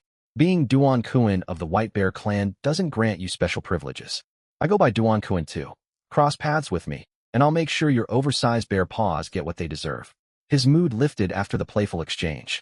Fan Kuan closed the regional chat window and settled into focused cultivation. While Fan Kuan immersed himself in cultivation, a new announcement ignited the regional chat board once again. Spirit energy cores originally priced at 5,000 spirit crystals in official shops are now discounted to 4,500 spirit crystals each. The entire regional community buzzed with activity following the post. Thanks to the Beast clan's aggressive monster hunting tactics, countless clan dwellings had advanced to minor cave dwellings. Royal clans specifically were all gathering materials to fund upgrades to intermediate cave dwellings. Spirit energy cores were mandatory materials for intermediate cave upgrades. Yet their steep costs stalled progress for most clans. A 500 spirit crystal discount instantly captured every beast clan's full attention. Chat messages scrolled rapidly across the public interface. Is this legitimate? Could this be a scam operation? The trading system uses secure peer-to-peer exchange. Fraud is impossible. I am Duan Kuan of the White Bear clan, after all. Your reputation means nothing to me. I'm Mu from the long-armed ape clan, and I remain skeptical. What guarantee do we have you won't deliver counterfeit cores once we transfer payment? Official vendors sell these for 5,000. Why would you sell them cheaper? Do you take all of us for fools? We have no way to verify the goods in person during remote trades. No one would dare take such a risky deal blindly. I am Shiba of the Dark Iron Bear clan. I have personally purchased spirit energy cores from Duan Kuan and can confirm they are genuine. Everyone may purchase with confidence. With Lord Shiba vouching for it, the product must be authentic. Ling Chun of the Azure Tortoise clan, purchasing 1 spirit energy core. Ryan of the Golden Lion clan, placing an order for 1 core. The clan leaders are all making purchases now. I need to step up my efforts. I haven't even gathered enough materials for a minor cave upgrade yet. I still cannot rationalize the discounted pricing, but with high-ranking clan members confirming legitimacy, I will purchase one as well. Late into the night, Shiba messaged through the regional system. What are our total earnings for tonight? Duan Kuan reporting to Lord Shiba. We sold a total of 23 spirit energy cores tonight, raising a total of 17,250 spirit crystals for your upgrade funds. Shiba, the quantity is lower than I predicted. It seems a number of individuals are still holding back and waiting. Duan Kuan, Lord Shiba, I plan to spend part of the spirit crystals I gathered to upgrade my dwelling to a medium-grade dwelling tonight. This will grant me a 30% store discount. Should we slash our prices further tomorrow? Shiba, absolutely not. Several royal clans purchased the goods today purely out of respect for my standing. If we cut rates immediately after their purchases, it would be against established norms. Besides, this venture determines the future of our entire bear clan. I cannot prioritize personal gains at the cost of our collective interests. Once most beast folk have upgraded their dwellings in due time, these spirit cores will bring in an astronomical fortune in spirit crystals for our clan. Duan Kuan, your wisdom is unparalleled, my lord. I shall execute this task with full dedication. Shiba, perform your duties well, and you will be named the chieftain of my white bear subordinates henceforth. Duan Kuan, I am deeply grateful for your gracious appointment, my lord. Once their conversation ended, Shiba glanced at his status panel. Bloodline. Dark Golden Berserker Bear Royal Rank. Cultivation Realm. Initial Realm First Stage. Talent Rank. 7 stars. Physique Talent Value. 154. Spirit Talent Value. 10. Physique Energy. 3780/4620. Spirit Energy. 132/300. I will break through to Initial Realm Second Stage by tomorrow. I wonder what cultivation level Fan Kuan has reached by now. Shiba muttered to himself. On the 6th dawn of the apocalyptic era, Fan Kuan finished his cultivation and exhaled a long breath. Bloodline. Human. Fused Bloodline. Howling Moon Dragon Clan. Cultivation Realm. Initial Realm First Stage. Talent Rank. 6 stars. Physique Talent Value. 86. Spirit Talent Value. 65. Physique Energy. 2580/2580. Spirit Energy. 1760/1950. Staring at the stats on his panel, Fan Kuan let out a bitter laugh. He was once again stuck right before a breakthrough. He would need to delay heading out for the day. Cultivation in this world worked in an infuriating way. A cultivator could only advance when both physique energy and spirit energy were fully maxed out. Slaying monsters yielded no progress toward realm advancement, though it still provided tangible material resources. Master, here is your cultivation manual for today. Xiao Yin's crisp voice broke through Fan Kuan's gloomy mood right on cue. Fan Kuan lifted his gaze toward Xiao Yin, filled with quiet appreciation. Having a personal attendant saved him even the trivial trouble of fetching manuals from his bedchamber. He reached out and took the scroll. 7-star cultivation art, heavenly evolution formula. Absorb the essence of heaven and earth into one's body. Perceive the shifting trajectories of the entire cosmos. Fan Kuan stared upward at the cave's ceiling, astounded. He had just been lamenting his sluggish spirit energy cultivation speed, only to receive a 7-tier cultivation art out of the blue. At times, he could not help but wonder if he was some favored child left behind by the heavens. Xiao Yin, this manual boasts an extraordinary description. I grasp the meaning of the first phrase. Yet what does perceive the shifting trajectories of the entire cosmos refer to? Fan Kuan asked frankly. Xiaoyin bowed slightly in response. Master, 7-star cultivation arts are classified as high-tier techniques. Their functions extend far beyond merely boosting spirit energy cultivation efficiency. While practicing the heavenly evolution formula, you will gain a faint ability to perceive the natural karmic flow of the world. What exactly does perceiving karmic flow mean? Fan Kuan furrowed his brows. A gentle smile tugged at Xiao Yin's lips. It grants you a limited capacity to peer into the secrets of heavenly mechanisms. Peering into heavenly secrets, foretelling the future? This art was far more valuable than he initially thought. The thought of foresight suddenly made Fan Kuan's eyes sharpen. In another day, the tortoise blessed with the divine divination trait would be able to perform another divination ritual. There was a real risk his identity would be exposed in the process. As a spy hiding among the beasts, he was hunted relentlessly not only by the corrupted corpses roaming the wilds, but also by countless beastfolk clans. Master, Xiaoyin spoke up again voluntarily. The spirit rice you planted has fully ripened for the first time today. I have finished harvesting the crop. Bring it to me at once, Fan Kuan ordered with a wave of his hand. Spirit rice from this world required no cooking and was edible straight after harvest, bearing a soft, jelly-like texture on the palate. As he finished a large bowl of spirit rice, dense spirit energy diffused instantly throughout his body, sending a soothing, cool sensation through every limb and vessel, while his spirit energy value climbed steadily. Fan Kuan immediately opened his status panel, Spirit Energy, 1825/1950, a total increase of 65 points. Gaining dozens of spirit energy points simply from a meal was quite rewarding. Yet he quickly noticed this was the hard cap. Taking further bites of the spirit rice yielded no additional spirit energy gains. What governs the spirit energy boost from consuming spirit rice? Fan Kuan turned to question Xiaoyin. The maximum daily gain from spirit rice is determined by the cultivator's innate spirit talent, with only one boost available per day. Even eating is restricted by natural talent? What kind of harsh world is this? Are ordinary people doomed to struggle just to survive? After finishing his meal, Fan Kuan seated himself cross-legged to resume cultivating his spirit energy. Truly worthy of its 7-star grade, the heavenly evolution formula allowed Fan Kuan to fill the remaining 100-plus spirit energy points in a short span of practice. A low hum resonated from his dantian as another restrictive shackle inside his body shattered apart. His physique energy and spirit energy fused together, releasing a powerful wave of spiritual fluctuations outward. He had broken through to initial realm second stage. Fan Kuan slowly opened his eyes after a long moment of sensing the changes within his body, a bright smile spreading across his face. The most noticeable change brought by this breakthrough was a sharp surge in his overall physical power. He promptly pulled up his updated status panel, Bloodline. Human, Fused Bloodline. Howling Moon Dragon Clan, Cultivation Realm. Initial Realm Second Stage, Talent Rank, 6 stars, Physique Talent Value, 86, Spirit Talent Value, 65, Physique Energy, 2580/3870, Spirit Energy, 1950/2925. No wonder his internal power felt like an active volcano on the verge of eruption.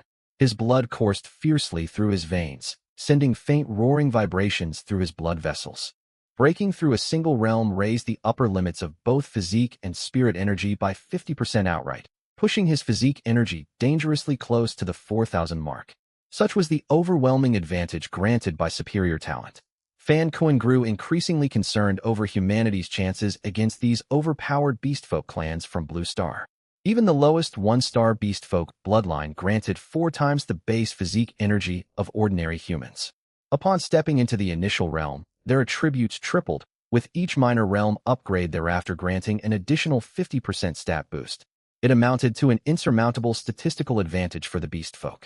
If humanity held any chance of competing, it rested solely on humans blessed with high spirit talent, who could compensate for their inferior physical bodies through refined manipulation of spiritual power in later stages. Fan Kuan shook off his distracting worries. He was far from being a human sovereign with the responsibility of leading mankind. Eager to resume leveling up immediately after his breakthrough, Fan Kuan paused mid-step as he prepared to leave his dwelling. He decided to first check the regional chat channel for new movements from the beastfolk factions to avoid stumbling straight into search parties tasked with hunting him down the moment he stepped outdoors.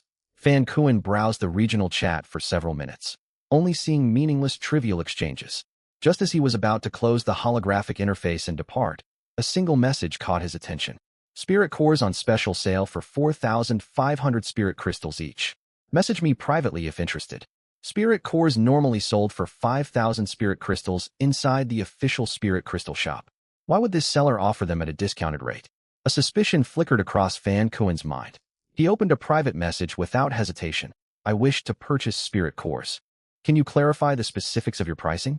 Duan Kuen. The public notice clearly states 4,500 spirit crystals apiece. Fan Kuen. I only woke up moments ago and thought I misread the figure. The official shop price stands at 5,000 spirit crystals. Why would you sell these at a loss? Duan Kuen. Do not inquire into irrelevant details. Bear Clan merchandise is guaranteed genuine and reliable. Fan Kuen. Understood, fellow Bear Clan member. May I know your name? Duan Kuen. Duan Kuen of the White Bear Clan. I have been posting this offer all night. You must have been sound asleep. Fan Kuen's eyes narrowed sharply upon seeing the reply. It was this very individual he had been keeping an eye on. The apocalyptic chat system hid usernames and erased all historical conversation logs between users. Fan Kuen. Greetings, Brother Kuen. How many spirit cores do you have available for purchase? Duan Kuen. What quantity are you looking to acquire? Fan Kuen. Are these spirit cores dropped by corrupted corpses? Do you possess a large stockpile? Duan Kuen. Corrupted corpses drop nothing of the sort. Cut to the chase. I can supply any volume you require, provided you have sufficient spirit crystals for payment. Cash on delivery, no credit extended under any circumstances. A cold smirk tugged at Fan Kuen's mouth. His hypothesis had been fully confirmed. If the spirit cores were not sourced from corrupted corpse drops, yet existed in large quantities, Duan Kuen must be buying them cheaply via a special dwelling attribute. This man was the lucky recipient of that exclusive dwelling perk. Fan Kuen paced back toward his spirit cultivation chamber, stroking his chin in deep thought. He had to seize this dwelling attribute for himself. While substantial financial gain was certainly appealing, the core motive lay in its strategic value. Passive income from spirit core sales alone would generate endless streams of spirit crystals for the dwelling owner in the long run.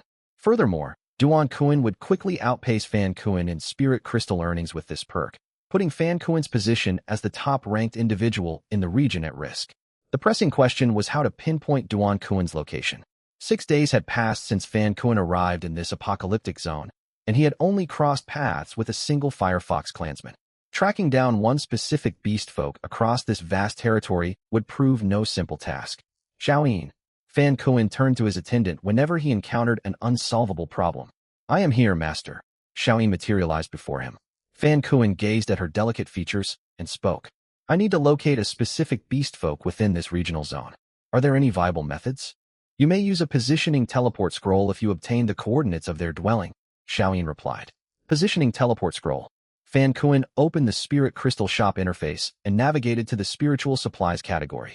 100 Spirit Crystals equals 1 sack of Spirit Rice Seeds. 500 Spirit Crystals equals 1 acre of Spirit Farmland. 1,000 Spirit Crystals equals 1 Beast Enclosure. 1,000 Spirit Crystals equals 1 Positioning Teleport Scroll.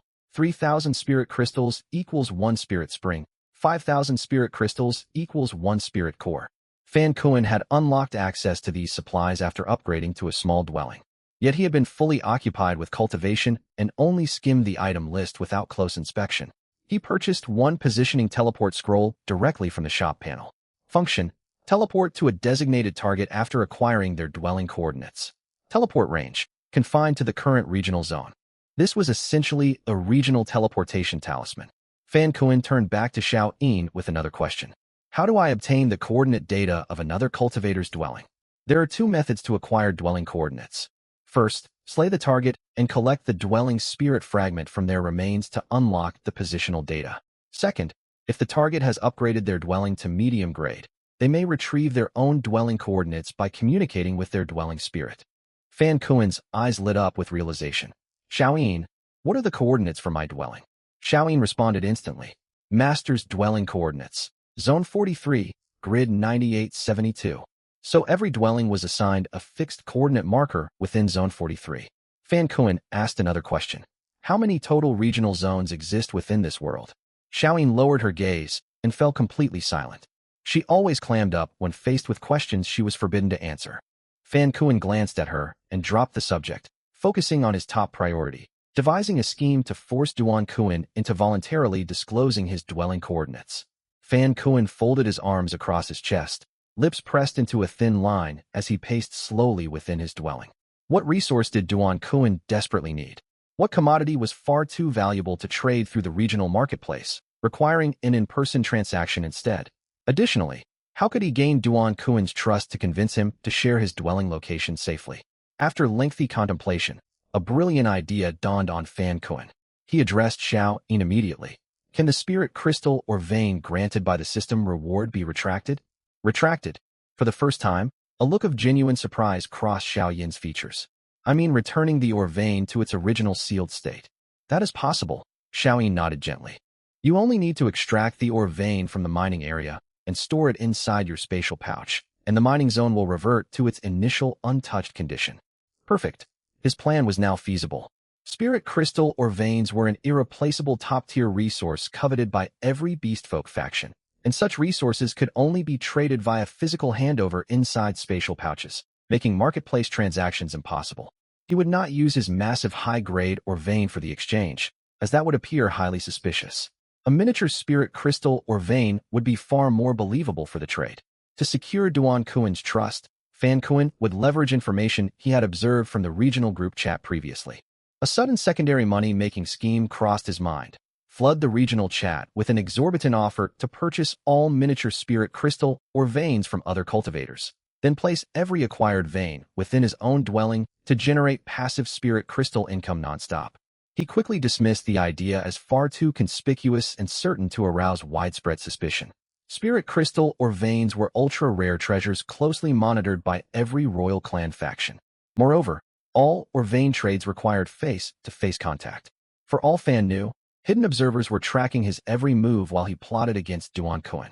Fan Kuan extracted the miniature spirit crystal or vein from his mining zone, opened the chat interface, and sent a private message to Duan Kuan.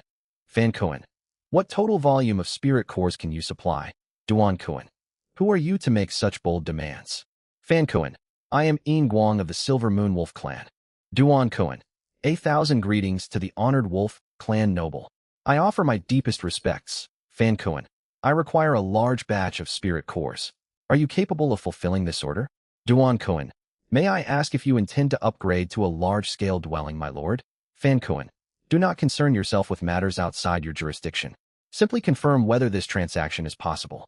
Duan Kuan, it is entirely possible, honored lord. What quantity do you require? Fan Kuan, 30 units.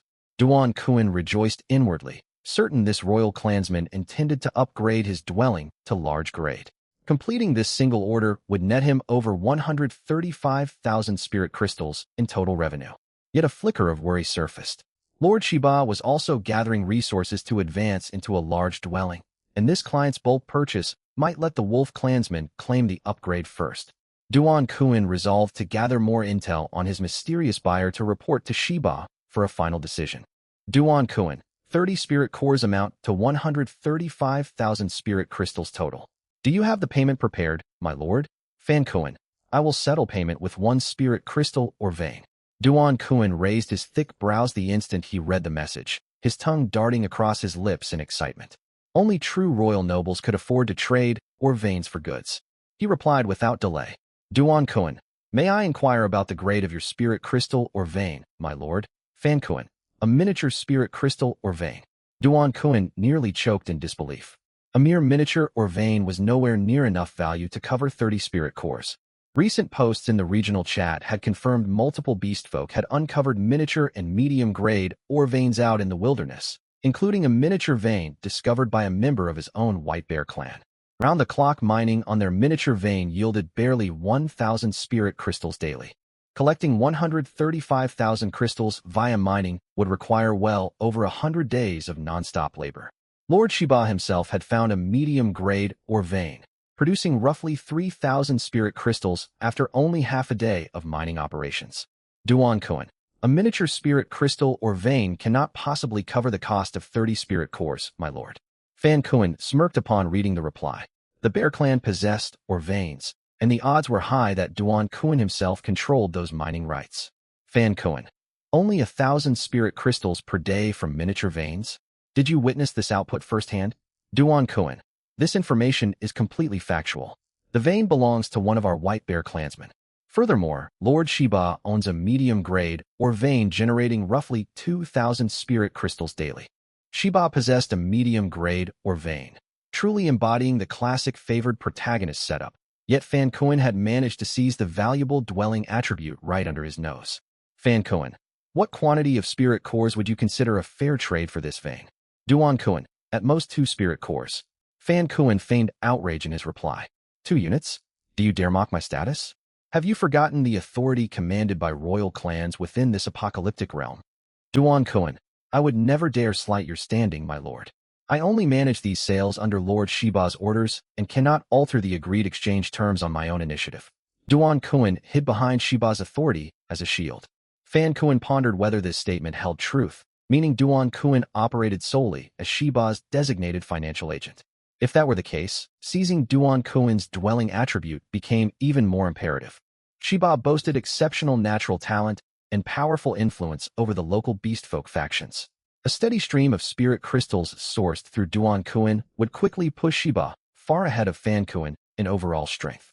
What was more, Shiba was the very individual rallying beastfolk forces to hunt Fan Kuan for being a human spy infiltrating their ranks. Fan Kuan, do not attempt to intimidate me with Lord Shiba's name. The Silver Moon Wolf clan is not a force to be trifled with. Duan Kuan, I hold no intention of disrespect. I am merely following my superior's arrangements and beg you not to place me in an impossible position. Fan Kuan scoffed at Duan Kuan's sudden submissive attitude after his previous arrogant tone. Fan Kuan, very well. This or vein is useless to me sitting unmined out in the wilds, as collecting its resources would force me into unnecessary life-threatening encounters. I will proceed with the trade, yet spirit crystal or veins are permanent strategic assets generating continuous passive crystal income. 4 spirit cores is the absolute minimum I will accept. Duan Kuan hastily calculated the trade's profitability after reading the message. His medium dwelling granted a 30% discount at the official shop, bringing the individual cost of 1 spirit core down to 3,500 spirit crystals. 4 cores would cost him 14,000 crystals total, requiring over 10 days of continuous mining to recoup the expense. The short-term trade yielded minimal profit, though long-term ownership of a permanent or vein held undeniable value. Duan Kuan, I have just consulted with Lord Shiba. He states our clan lacks available manpower to assign dedicated miners to the vein, so we can offer no more than 2 spirit cores in exchange. Fan Kuan, the price is far too low. Lord Shiba shows no willingness to negotiate in good faith. Consult him once more and request a higher trade volume as a gesture of goodwill toward the Silver Moon Wolf clan. Duan Kuan frowned with frustration. Shiba dedicated all his daytime hours to hunting corrupted corpses to raise his physique energy reserves and only reviewed administrative matters at night. Duan Kuan, would you consider paying for the spirit cores directly with spirit crystals instead, my lord? Fan Kuan, do you expect me to waste my own time and risk my life personally mining raw spirit crystals? Duan Kuan's paws trembled slightly as he typed his reply. Dealing with royal nobles was always fraught with danger. A single misstep during a face-to-face meeting could result in instant death by their overwhelming power. He had witnessed such a scene back on Azeroth. A royal lord of the Nine-Tailed Sky Fox clan, who never relied on brute strength, once crushed the skull of a Bear clan warrior with a single punch. He pulled out a notebook to recalculate the costs and typed out a message. Duan Kuan, please calm your anger, my lord. We are offering 3 spirit cores as our utmost gesture of goodwill. Fan Kuan, very well. We shall proceed with this trade. Bring the goods and come to my location for the exchange. Duan Kuan, my lord, would it be possible for you to teleport over to my dwelling instead? Fan Kuan, what is the reason for this request? Duan Kuan, I beg for your understanding, my lord. None of the spirit stones I collect belong to me to allocate freely. This deal barely turns a profit as it is. If I travel to your side, the 2 teleport scrolls for the round trip will cost an additional 2,000 spirit stones. I would never be able to account for such expenses to Lord Hiba. Fan Kuan, fine. Get the spirit cores ready and send over the coordinates to your immortal abode. I will head there immediately. Duan Kuan, understood. I shall await your arrival respectfully. Coordinates of my abode. Zone 43, markers 137, 272. Fan Kuan. Perfect, I've got the coordinates now. Fearing the opponent might make defensive preparations in advance, Fan Kuan quickly donned his purple scale armor retrieved a targeted teleportation scroll, and input the coordinate data. Space twisted violently around him, and in the next instant, Fan Kuan materialized right outside an immortal abode. Nestled at the foot of a towering mountain peak, this dwelling looked far more imposing than the modest mound where Fan Kuan resided. Just as Fan Kuan stepped toward the stone gate of the abode, a towering white bearfolk standing over 2.5 meters tall pulled the gate open and greeted him with an honest grin. Bearfolk. Welcome, Lord Ian. Fan Kuan thought. No wonder the polar bear folk were famed for their stature. This individual was truly enormous. If not for his own cultivation accomplishments, Fan Kuan would have hesitated to engage with such a towering creature. Yet when he sensed the faint spiritual energy emanating from the bear folk, the creature had not even broken through to the initiate realm. That simplified matters greatly. Fan Kuan maintained a composed expression and gave a slight nod. Fan Kuan, we will speak inside. Bearfolk, right away, my lord. Duan Kuan was covertly sizing up his visitor. Staring at Fan Kuan's purple armor, refined features, and overwhelming aura, he was convinced this was the dignified bearing of true royalty, the unmistakable aura of an initiate realm expert. Duan Kuan's deference deepened substantially. Once they entered the abode, Duan Kuan tried to usher Fan Kuan into the inner chamber to rest, but Fan Kuan waved the suggestion aside. He swept his gaze across the layout of the dwelling and let out a quiet huff. It was a mid-sized immortal abode, nearly identical to his own. Fan Kuan, let us conclude the trade directly. Where are the spirit ores? I will hand over your payment first. Delighted by the visitor's straightforward manner, Duan Kuan smiled broadly and gestured forward, leading Fan Kuan to the ore storage area. Glancing at 3 small ore deposits laid out before him, Fan Kuan curled his lip and questioned, what need do you have for hauling ordinary stone, or an iron, or back to your dwelling?